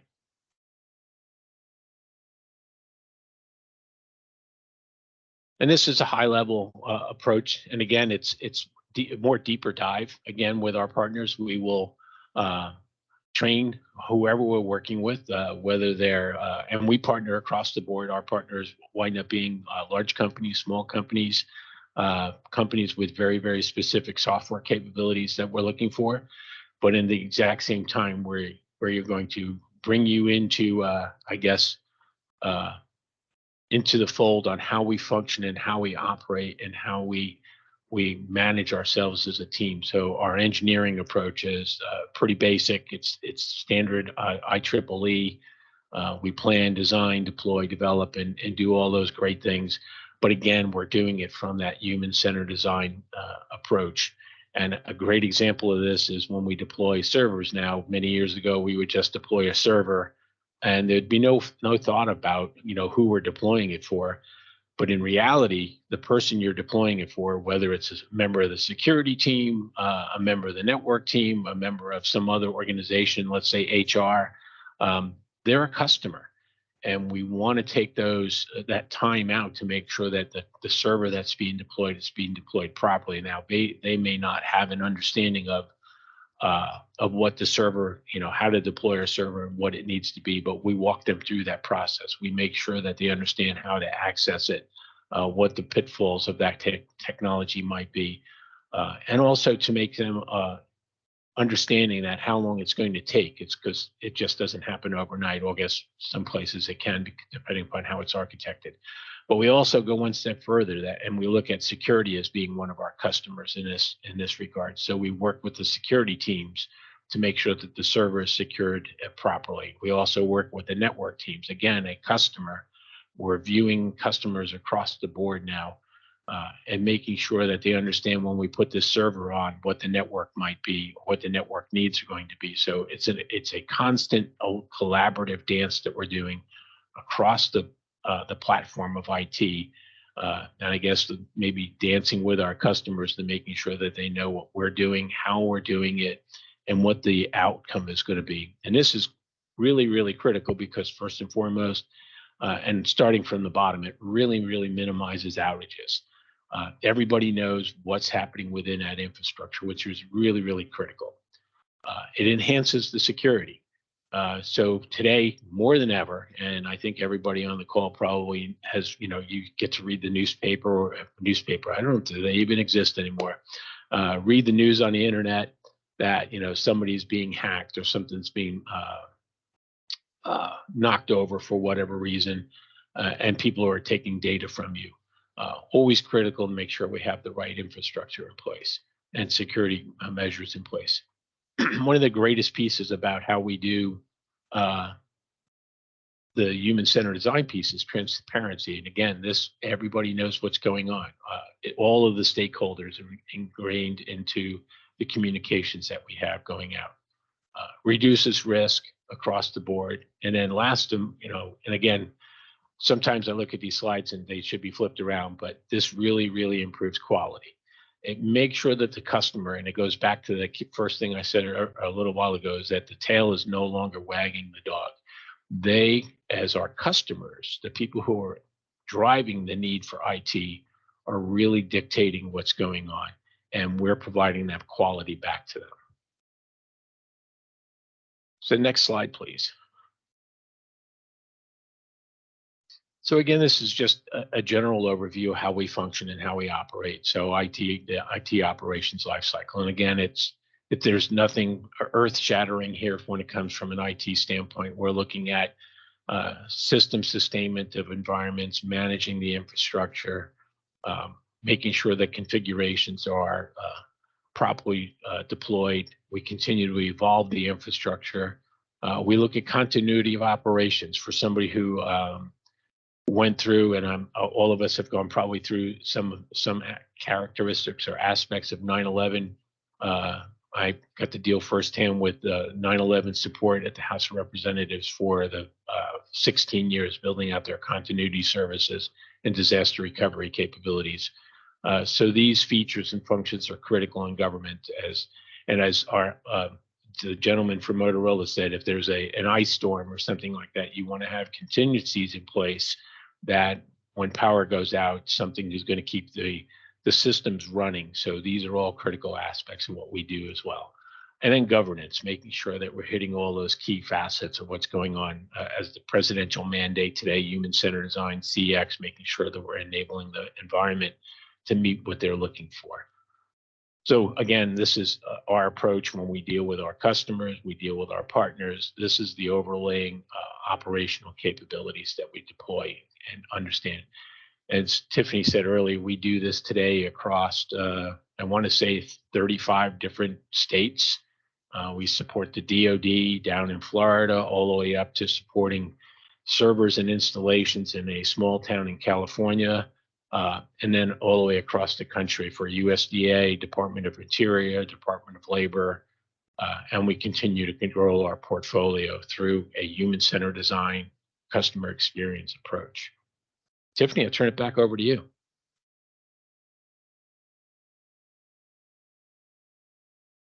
All right, thank you, Rich.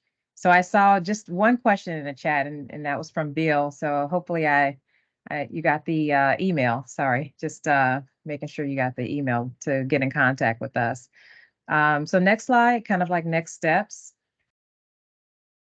Really want to talk a little bit more about our lines of business. So we have 3 lines of business. Our first line of business is our mission systems, and second is platforms, and then third is operations. So if your company has some of these key core capabilities within these 3 that I'm going to name off, within these 3 lines of business, feel free to get in touch with us. Or if you just want to learn more about our company or the things that we're doing at WMATA, feel free to get in touch with us. So for mission systems, we are looking for experts in AI and ML. Rich talked about that earlier. Low code, no code, data analytics. What else? Agile development, which he talked about that. So again, if your company has any of these capabilities or strengths or talent, feel free to reach out to us. We talked a little bit about our platforms. Again, our partnerships with AWS, ServiceNow, Medallia, Microsoft, and as well as HDI. So again, if you have some, if you're interested in these platforms or just assisting us or doing work, feel free to reach out. And then last is our operations. So I mentioned that, we've been in business for 20 years.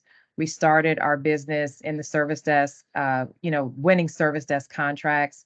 We also lead operations contracts. So we have, from tier 1 all the way to tier 4, network infrastructure, cloud, cyber. So any of these things, if your company has some talent or just has some past performance, please reach out to us. We're always looking to partner with really good partners, number one, but people who can, companies that can add value to our team and kind of strengthen our team.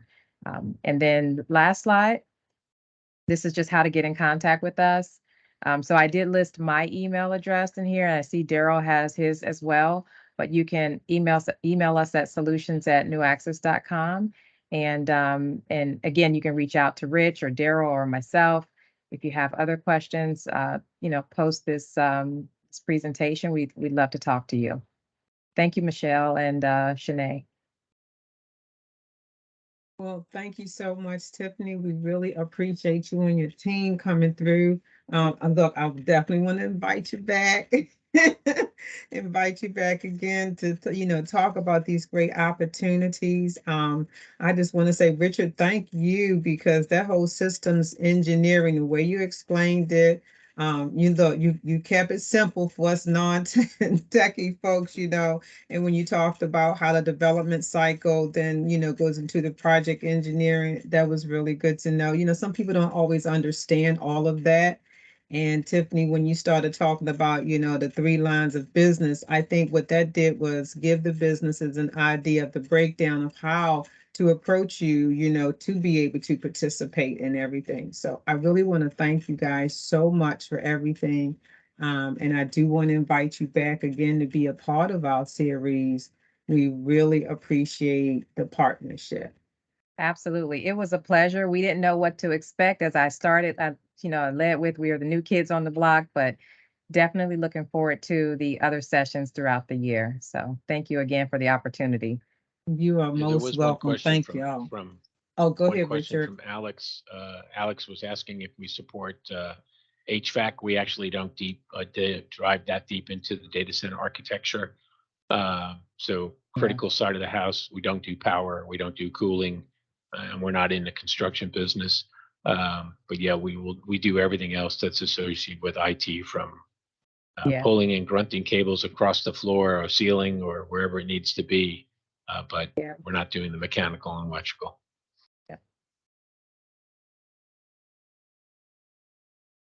Very good. Great. Did you see Thank any you, more Michelle. questions, Richard? No, Was I that do good? not. Okay. All right. Thank you. Hey, look, 'cause we Thank try you. to get every bit in we can. Yeah. Hi, Try to Tosh. get every bit in. Thank you guys again. Look forward to Thank you. seeing you soon. Bye-bye. So, audience, this has been such an awesome morning. So much information, so many opportunities out there. Oh my goodness. Thank goodness for opportunities on the economy. We want to make sure that you get connected to these awesome businesses. Next up, we have MX Group. And from the MX Group, you will be hearing from Mr. Benjamin Harris. Chauncey Kehoe, Jimmy Baker, and Kevin Giles. So I am going to turn this over to this group and let you hear some more wonderful opportunities and learn some great information about the MX group. Thank you.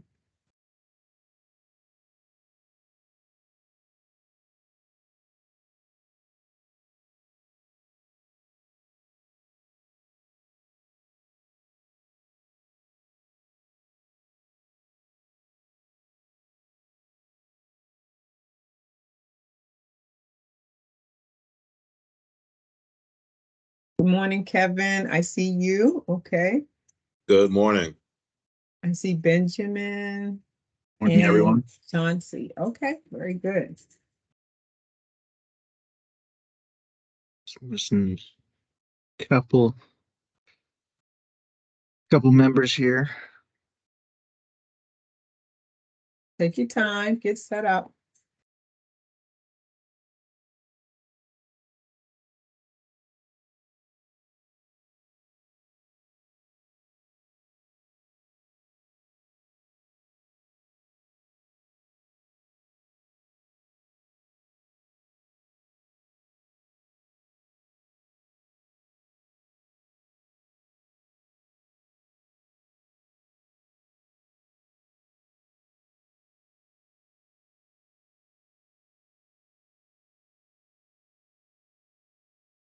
Hopefully everybody is able to grab a bathroom break and a snack.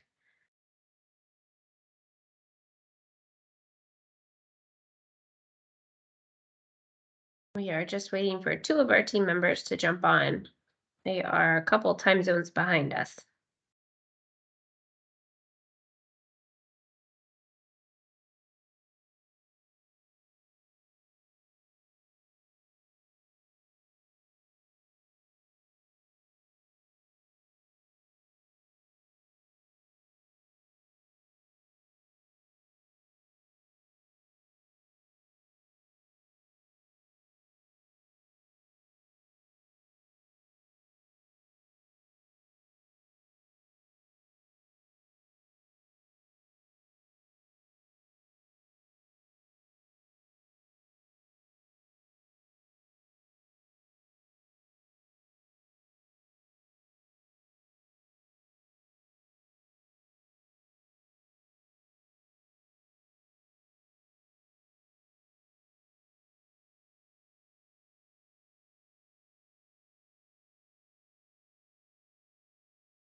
Good morning. Mr. Baker has been given presentation rights.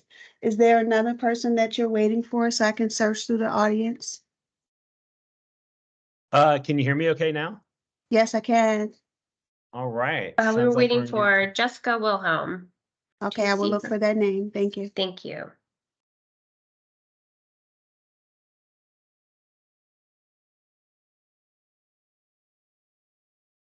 Can you all hear the roar of the rain coming through my mics right now? No. Okay. We're getting pounded in San Diego. It sounds like a drum beat Oh. right now.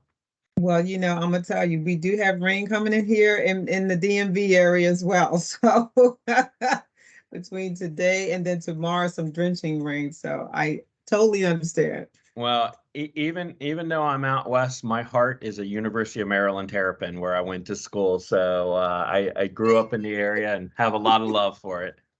Yay! Thank you, Jimmy.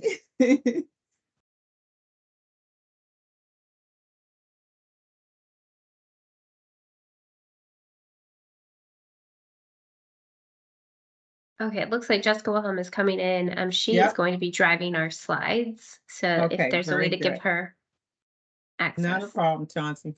Thank you so much. Hopefully this little bit of a break has given everybody a chance to grab some caffeine.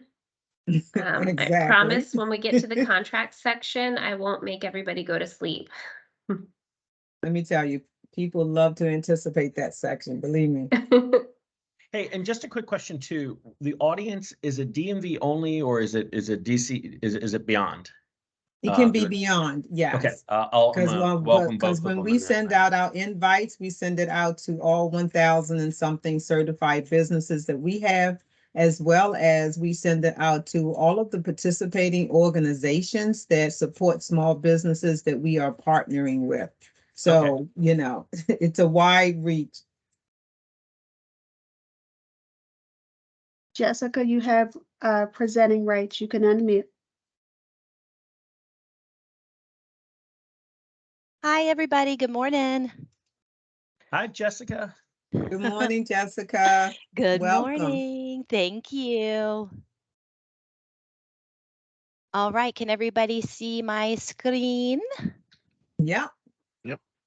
Excellent.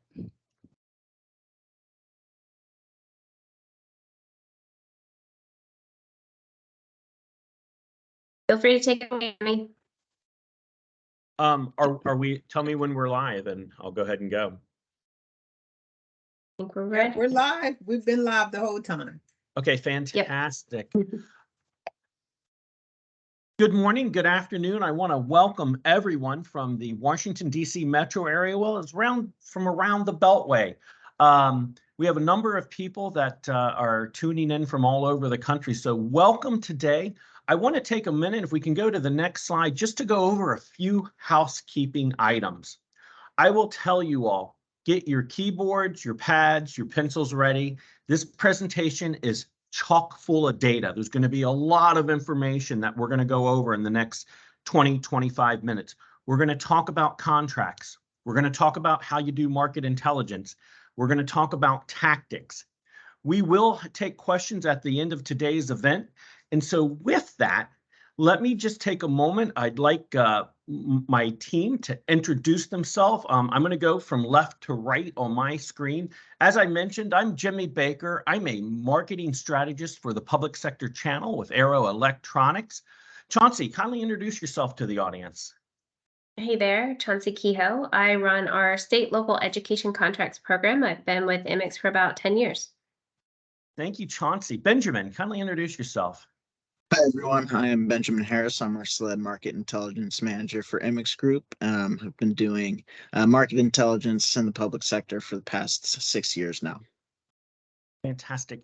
Kevin, kindly introduce yourself and then we'll lead right into your presentation.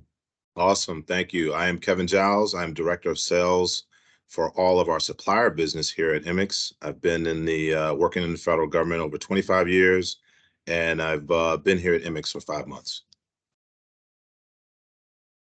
All right. Next slide, please. All right.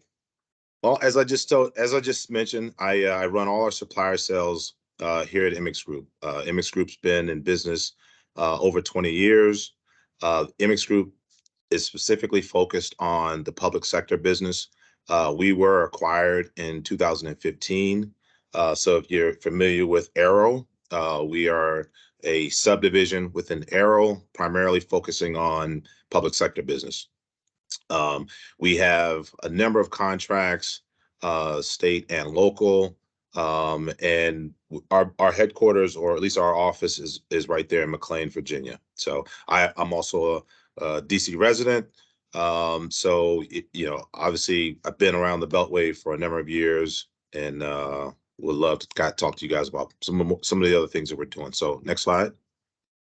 So I'll just show you this slide real quick. As I mentioned, I run all our supplier sales business. What that means is all of those companies that you see on the left side of the screen, and well, there's a lot more obviously, but we just kind of gave you a quick snapshot.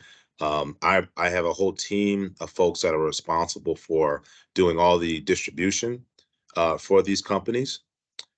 Then we have a whole partner sector business as well. We have a team aligned that's to support all our partners, our resellers. And then we, as I mentioned, our focus is really the public sector business. So here's a subset of some of the customers we work with, and then here's a list of some of the contracts. And we'll talk a little bit more about some of those contracts that we have later on in the presentation. So here's kind of our value prop across the public sector. There's a number of areas that we're focused on. Specifically, we'll be talking to you guys today about what we do around market intelligence. But we have a whole list of things that we're doing. So our market intelligence business for us, we primarily work with you guys to go into different agencies to get you information about what those customers are doing, where they're spending their money, and then how they're also buying technology. Another aspect of our business, you can go to the next slide, is capital solutions. So this is an area where we can provide capital lending. We kind of operate as a bank to help our customer where they may they may have a big deal or maybe a complex deal where they're trying, they want to get it funded, but they don't have all the funding up front. There's some creative things we can kind of do there. And it's also good as we're working with some of our small business to kind of help them as well if they need additional capital extended to them to secure some of these larger deals that we're going after. And then on the marketing side, one of the things that we do both on the partner side and with the supplier side, we'll sit down with you as a company and come up with a marketing plan and look at some of the things, whether it be events, how can we drive government attendance to some of our events, or just kind of in general, how do you kind of go to market? This is another area that, we'll sit down with you as a team and come up with some creative things that we can do. The next slide is around our compliance programs. There's a number of things that we do here in this area around legal support. We have a whole legal team. We have lobbyists in-house. We have a number of things that we'll talk to you around some of our contracting capabilities. But again, these are just some of the value adds that we bring. And now we'll kind of deep dive into some of the other areas that I just spoke of briefly. Thank you, Kevin. We're now going to hear from Benjamin Harris on market intelligence capabilities. And I will tell everybody listening in, there's probably not a week that goes by that I don't meet with Benjamin, because what he does is so closely tied to marketing and some of the contract strategies. So you're in for a real treat. Benjamin, please go ahead. Thank you, Jimmy. I appreciate that intro. And before I kind of go into, how the MX Group Market Intelligence can help you guys, just kind of recap, hey, what is market intelligence? So essentially, market intelligence is the gathering of data and providing analysis on your customer base, your competitors, and the overall market. And this information will help you understand where your competitors are doing business, where you can make data or decisions backed by data, and how you can position your campaigns and marketing. Next slide. Yep. And so for our team here at MX, market intelligence gathers budgetary data. We gather trends and around policy and legislation. We can uncover contract information, and we also will be able to provide key decision makers based on the data that was given. And we are broken out into three functions, which would be Department of Defense, Federal Civilian, State, Local, and Education.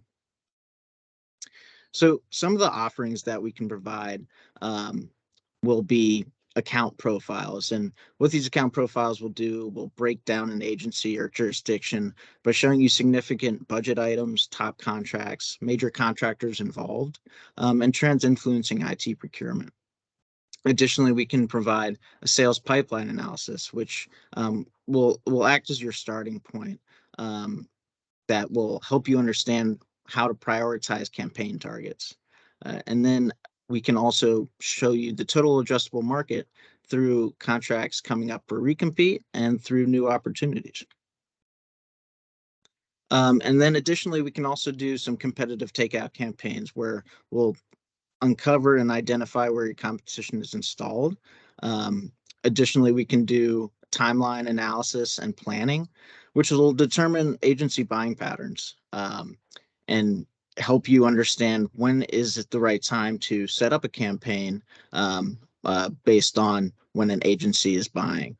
And then lastly, we can provide ad hoc research for more specific requests. So for example, President Biden announced his national cybersecurity strategy, and we can help summarize that and relate it to how you are doing business and show to your upper management, hey, how will this affect your business, and what can we expect? A lot of it went into critical infrastructure and different ways that the federal government is planning their cybersecurity strategy, and a lot of that's going to trickle down to the states, localities, and schools. And so here, I'm just going to quickly go over some examples, but this is an example of WMATA's 10-year capital funding program from FY19 through FY28. As you can see, there's billions of dollars that are being allocated to WMATA throughout this 10-year plan. And there's a lot of funding that's being allocated towards IT. And this type of information is being gathered from capital improvement plans and projects. Next slide. And so, here's just some views of where their technology focus will be. I also did some digging too, and there's multiple different things that we can provide here at MX Group. Recently WMATA put out their proposed FY24 through 29 capital improvement plan, and we can look into those allocations and help you understand where you might benefit from those allocations and understanding where they are. So there's a lot of, after reviewing, there's a lot of cybersecurity funding and planned in 2023 and 2024. And then next slide, please. And then lastly, here's just an example of some reports that can be pulled. They'll focus on budget breakdowns, active contract installs, and new opportunities. And it'll also provide an analysis behind it. So there's a lot of stuff that we can do and help you guys out with. So I encourage you to utilize us and how we can help plan together on market intelligence strategy. And that's all I have. So thank you, and pass it back off to Jimmy. Thank you. And as we're going through this, Benjamin just shared with you market intelligence. Kevin gave you a little bit of an overview on what are the offerings of the MX Group. But in my career of selling and marketing to government, you always need to have a partner, end user, and contract strategy. So now my colleague Chauncey is going to give you some details on contracts. Chauncey, take it away. Okay, well, I'm excited to still see the number 99 at the bottom for participants. So that means we kept everybody, and if I see a drop off, I will know that everybody went to sleep after talking about contracts, but you shouldn't, because as Benjamin mentioned, contracts are vital to doing business in the public sector, more so in state local education, because as you saw when that toolbox popped open, there are tons of different options. SLED is not a one size fits all. You may go to an agency in Virginia that prefers one contract, whereas the local agency uses another. There are different types of contracts out there. Here at MX Group, we try to focus on statewide term master contracts and cooperative contracts. These two contracts we feel offer the most openness, if you will. They are flexible, they're pre-negotiated terms, so there's not this pain point when it comes time to accepting that purchase order and having to work through some of those terms, especially with the changing landscape of security requirements and potentially state ramp being, built into some of these contracts moving forward. So we find that these two contract vehicles that we have here, types of contract vehicles, offer the most flexibility to our manufacturers and our resellers. They tend to be reseller friendly, which when you work in a distribution model, that is key to our manufacturer's business. That's not to say that we don't go after these standalone contracts. There are still state agencies that don't have a statewide practice with their contracts and instead do one-offs. So those are very much something that we can still handle. They aren't as flexible. So, you know, when you're doing business at a pretty rapid rate and you're trying to book the deals, it's best to have a contract that's super flexible. Next slide. All right, so we've talked a little bit about what Immix Group can offer, and I just want to back up and let everybody know that, you know, we are in this distributor space, right? So there is a value to having that distributor relationship on all sides. So the distributor relationship allows you to focus on what you do best, which is selling and having those relationships with your customers, right? You guys are in their backyard, you're their neighbors, you're the one that they trust and that they know will help them meet their needs when it comes to their IT requirements. So let us be the ones maintaining the price list for the manufacturers and giving you clean price lists to use. We will manage the reporting on all of these contracts. We will manage the compliance and make sure that, you know, we're doing right by the government customers so that you guys can continue to use the contracts. We're that central point of contact. We manage LOAs. We provide you with that market intelligence and that marketing support to go along with the contract, right? Because you have to have a lot of tools in your toolbox. It can't just be the contracts. You need to have a little bit of market intelligence, a little bit of marketing, a little bit of lead gen, and then just someone who can support a line card for you guys to access. So, and then of course, we can't forget about the financing, because when you are working on those multi-year deals, multi-million-dollar deals, sometimes, you know, it's not something that the government can cut a PO for or that you can hold the financing for. So that is also where we can help with some of those, you know, financial or administrative burdens. And then also, just so if anybody hears from the legal side of the house, we can help with term negotiations, which again, can take a lot of cycles out of your day. And we can add those back in by helping with those negotiations. So we talked about contracts and that we hold a lot of contracts, and you saw the really cool toolbox with them all fly out. But that's not it, right? We continue to work on capture every single day. We're reviewing contract RFPs that come out from all different states and local and education agencies.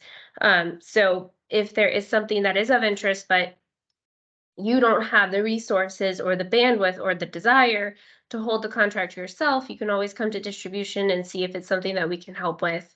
You know, these were 2022 and they're still relevant today because we're still waiting for some of them to come out. COVID kind of put a damper in some of the contracts that were slated to come out over the last couple of years. So, you know, we always expect more. It's, again, not a one size fits all. So agencies are always coming up with new contract vehicles that they might want to test out. So just keep that in the back of your mind. We do proposal support as well. So if there is a contract capture that is coming out where it is for the reseller community, but you need a prime to supply pricing or access to OEMs, you can also come to us for that. Alrighty. Back to you, Jimmy. Thank you, Chauncey. All right, I've got a session now where I'm going to talk to you about a couple key things. We're going to talk about what your government customer needs to hear from you, how to make a run rate of deals. We're going to talk to you about positioning your unique selling proposition, and then we'll wrap up the event. Chauncey will come in and do a wrap up, and we'll have time for Q&A. So let's go ahead and get started and go to the next slide, please. As I mentioned earlier, there's going to be a lot of stuff I'm going to cover. I can only get to a couple of points because of the time, but I'm happy to take questions. The bottom line, before you ever knock on a door or respond to a proposal, make sure that you understand the policies that impact the funding that your customer will get to execute on their goals, missions, and citizens they serve. We're going to talk later about communicating your value proposition, but you need to make sure that you are targeting all of the people involved in the capital planning investment control process. I want to share with you a quick story. Years ago, I was working with a client at the Department of Homeland Security, and we had spent weeks doing analysis. I probably got one of the best PowerPoints. It was 9 slides. 8 of them were all about the customer. The last one, you know, 8 of them were about DHS. The last one was about my client. We were ready. We were chiseled. Microsoft would have given me an award for this PowerPoint. It was so good. We meet up at Union Station for coffee, and we're going over our pregame strategy. We are ready. We feel good about this. And oh no, my phone rings. It's the assistant saying, "We can't meet with you today, Mr. Baker. The CIO is triple booked." In a moment of panic and begging, I asked the assistant, I said, "Would you write down these words on a piece of paper and tell the CIO if we can just walk her to her car or as she's leaving the building, we think it's important that she knows this." It's because I did a lot of homework. She said, "I'll call you right back." We're waiting there, and it is dead silent. And I'm not known for having a soft voice, and many of you have been in Union Station knows how it echoes. So the phone rings, and it's like a loud ring for me. I pick it up. She goes, "You've got 5 minutes. Come now." So my client and I are walking over. We said, the presentation can't work. We don't have time for 9 slides. We need to tell them this, and you've got about a minute to pull their attention. We walk in the door. The CIO looks at my client. She goes, "You have one good consultant, but go, where I'm triple booked." He walks up to a map on her board. He asks permission. It's of their network. He takes his finger and he points at a little circle on it. He goes, "We're working with Harley Davidson and Campbell Soup right now to alleviate this. We can help you." An hour later, I walked out with instructions to go meet with a big 3-letter FSI and was told to add me to the team. These things don't just happen. Doing your homework, knowing them is really vital. Next slide, please. One of the things that's going to be really important is after you get through meeting with Benjamin and Chauncey and you understand your contracts and you have all the research, I'm giving you a methodology to make a run rate of deals. I've spent my career equally as a business developer and marketing strategist. So everything I'm telling you comes from battles on the front line. What you want to do is have the ability to rate your information. So you can't go after everything. I don't have time today to read all the columns on this spreadsheet, but what I want you to remember is that you want to get as much information as you can and really understand how your value proposition helps them achieve a goal. Many, many, many times in my career, I've had someone tell me we don't want any, but because I was able to have a conversation with them about what either the governor, the mayor, the president has mandated and how that impacts them, they've given me another look. Prioritize what you're going to go after. And again, the thing I share with you, and a lot of times this is a mistake, people will believe hype of a team and other people, but always, always validate who you are and does the customer see you that way? Because make no bones about it, your competition will ghost you. Next slide. All right. I want to share with you a quote. Many of you have heard this. It's called, "The greatest problem in communication is the illusion that has been accomplished." Don't ever assume. There's a lot of information on the screen. I'm going to tell you a quick story. I want you to read these comments as I'm talking. These are verbatim from CIOs that I've either interviewed or have heard directly.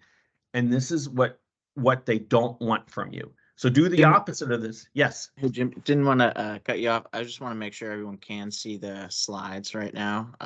Just got a couple messages saying that. Let's pause a quick moment. Thanks, Benjamin.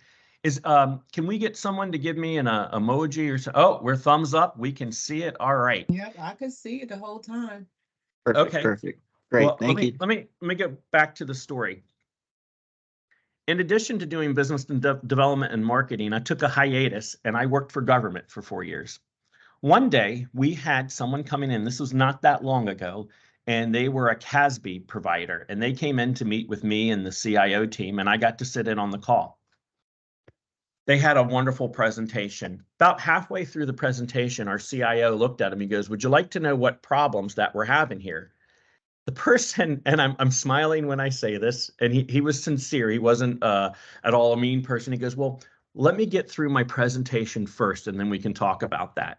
Now, if you can picture, the air in the room went out the door.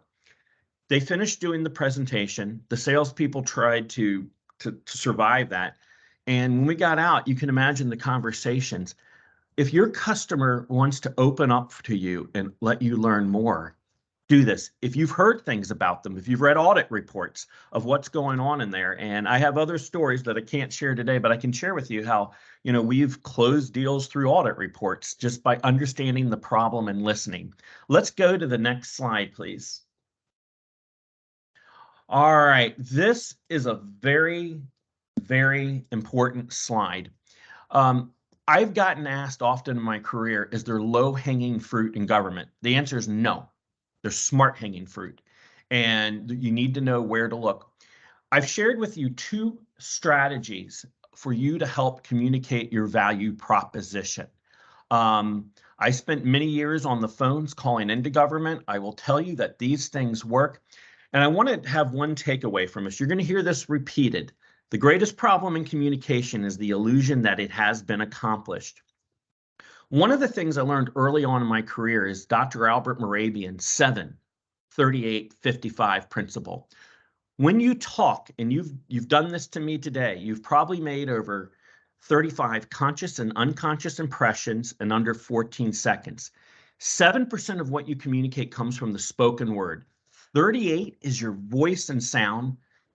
55% is your body language.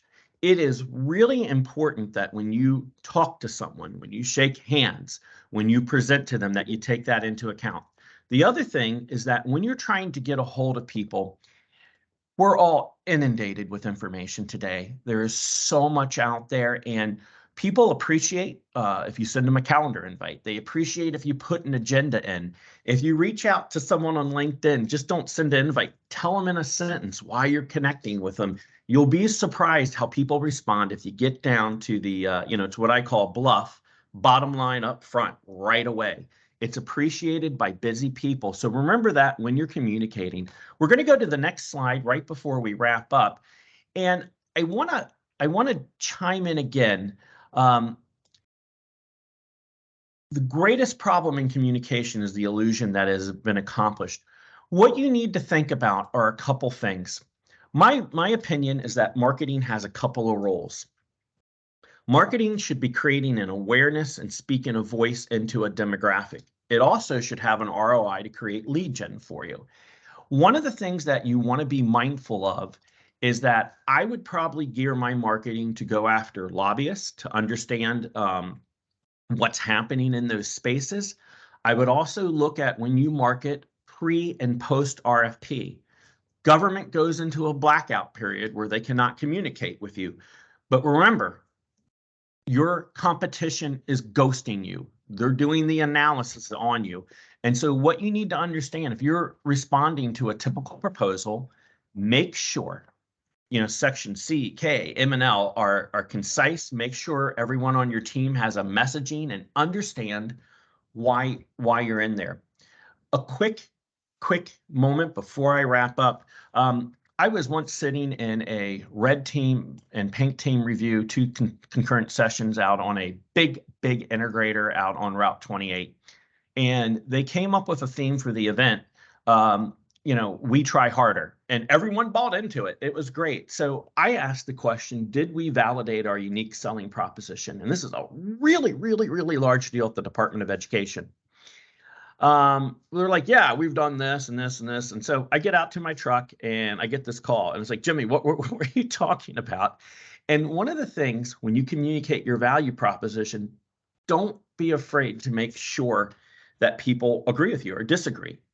Deal with objections with empathy. Listen to them. A decision by government is made by multiple people in a room, and make sure you have reached them. If there's the silent objection can kill you at the table.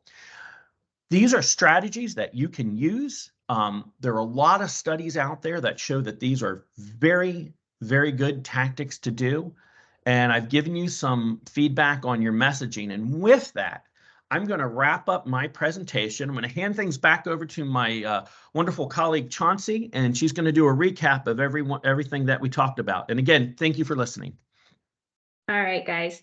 You know, I'll go over some of these things, but I hope that what you guys have taken away is that when you work with MX Group, we're extremely passionate about what we do. We really love the fields that we're in. It's a unique quality to find someone that loves contracts so much. I'm sure there's a few on the call who have the same love. But same with Benjamin digging into data, and Jimmy talking strategy, and Kevin doing the sales motion. We all are extremely passionate, and we're here to grow the business, right? It's not about ours or yours or the manufacturers. It's just about growing business as a whole. And so that is our objective every single day we wake up. And we really do enjoy working in this space. So just a quick recap: advantages to working with MX Group and distribution is we are here to help shape that procurement landscape. We're here to help give you guidance. We're here to help you stay compliant. If you have questions about if this is going to be high risk or if this is going to be within the letter of the law, we're here to help you make those judgments. We can give you that capital backing. And then we can also just help you forecast, help you plan, help you build that go-to-market strategy and strategize on all fronts of your sled business. It is a holistic approach where you need to have a very big toolbox. Next page. And then we didn't mention it, but we do have a sled support center, and all of the things we talked about today are in that center.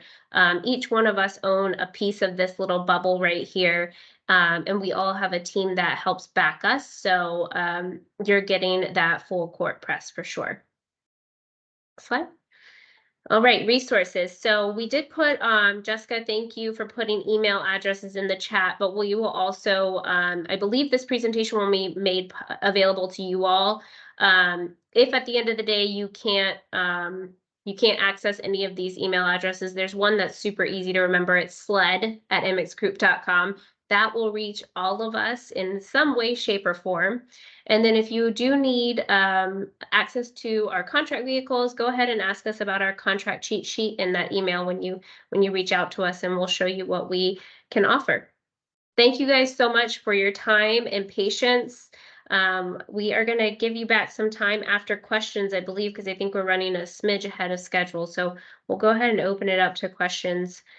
Jessica, are there any in the chat that weren't answered along the way?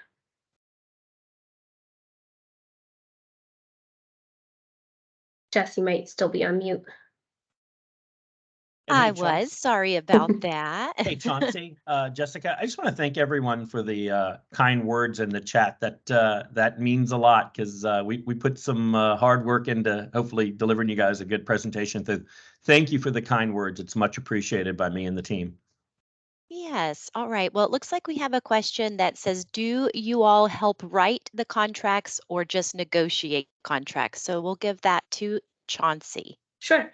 Yes, we do both. So it really depends what the contract is or what the proposal is and what you're needing assistance on.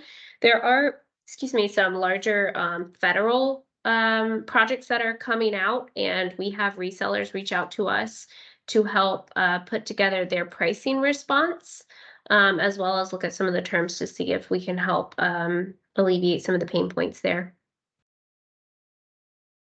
All right. And a favorite of mine is it easy to sign up to be a partner with MX Group? Yes. So there's a couple pieces of paperwork, but aside from that, we will get you up and rolling and introduce you to our line card, where there are synergistic relationships or relationships that you guys want to be introduced to from our manufacturer side.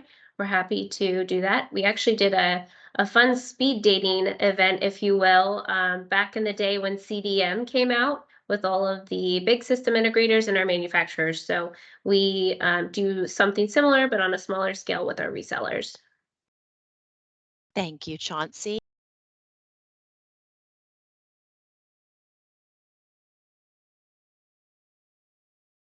Looks like there's another question in here from Shanta Williams. Am I pronouncing your name correctly? If not, please correct me. Yes, she says, we had a partnership with Immix Group. Who can I reach out to have that reinstated? Sure, go ahead and just send an email to that sled@immixgroup.com or one of the aliases or one of our email addresses in the chat. Any one of us is completely fine. We will route you to our channel team. There is quite a few of those folks, so you will get really awesome treatment over there. All right, and then looks like one more. Could someone give an example where you have used the communication techniques described to win new business? I'm going to give that one to Jimmy. Yeah, every day is an example where we're trying to get through to folks, but let me tell you one story. Years ago, I had read an Exhibit 300, and if you're not familiar with that is, that's a business case for a federal agency. And one of the great things under Bush 43 is those became public, and they put them out there, so you used to have to go through FOIA for it. Government agencies have to fill out Form 300A and B. So I came across one out at Census, and it said that they were having some security problems. So I read the report, and it took me 3 to 4 months to get the person to have a meeting with me. As charming as I may come across, they were not returning my calls, but I didn't give up. I sent calendar invites, I left voicemails, and they were very succinct. I finally got the person on the phone, and I was very specific when I called. I know during the middle of the day, people are busy in the meetings. I would wait till late at night, or I'd get in real early in the morning. And I remember talking with him, and the first thing I said was, "Sir, I don't believe this audit report to be true." He said, "You're right. This is what's going on with it." He said, "Listen, I'm really busy, but I want you to know you will meet with me, but it won't be till after Halloween that year." So the company I was with, we analyzed this 300. And again, our government puts those out there. You all can look at those for any federal agency. Head out to IT Dashboard. They'll be there. Benjamin can help you with those, as well as our federal team.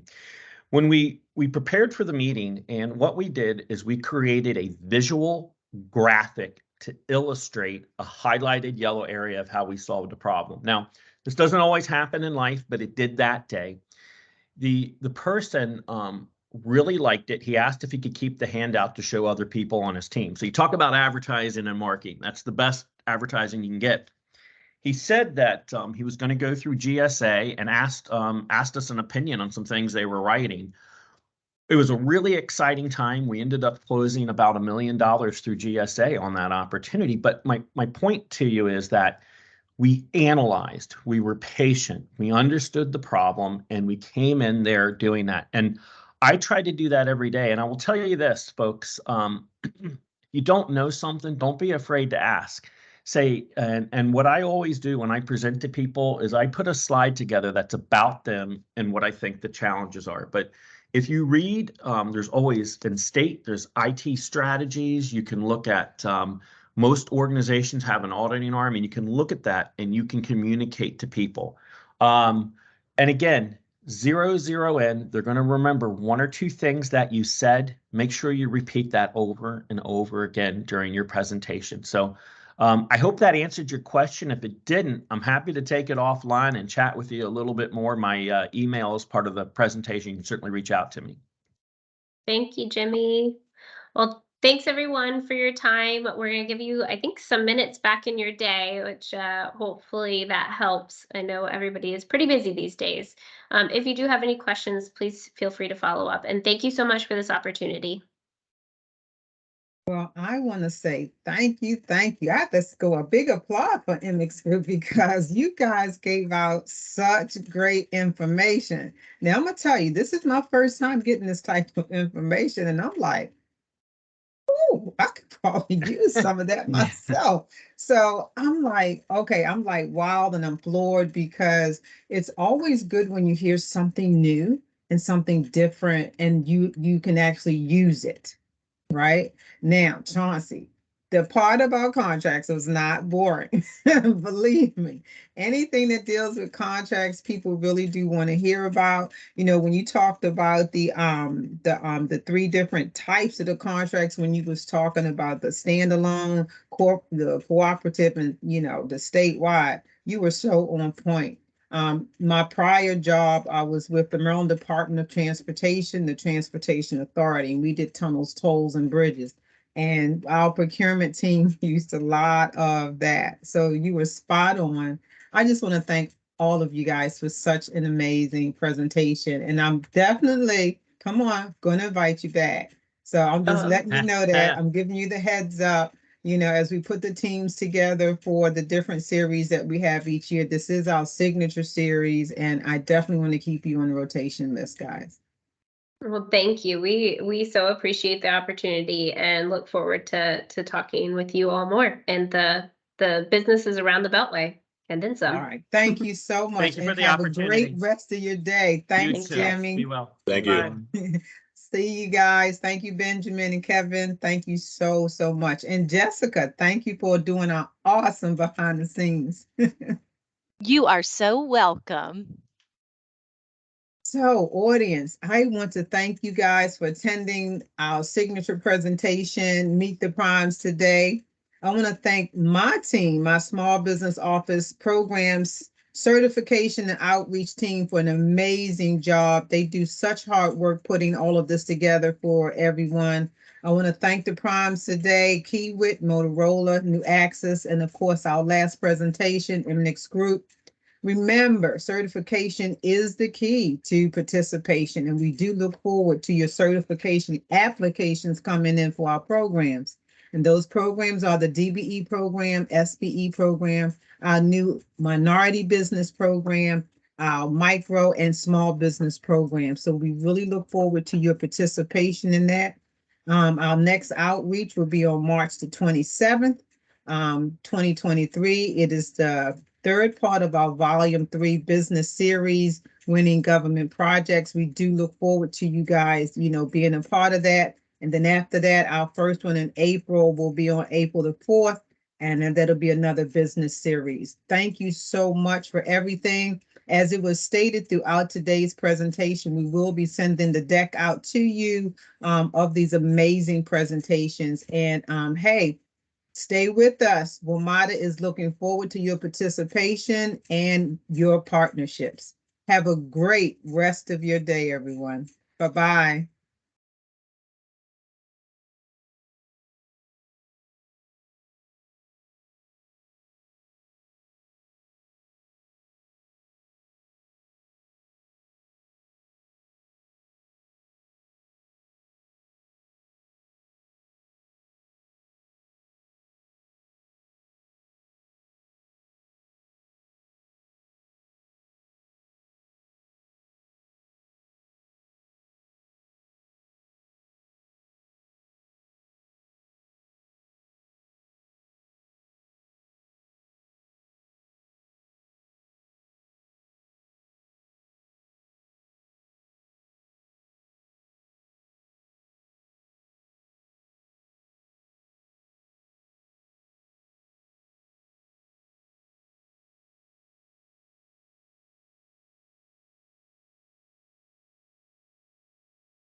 Good morning. That concludes our presentation. We hope to see you again on March the 27th at our next virtual outreach. Everyone have a great day.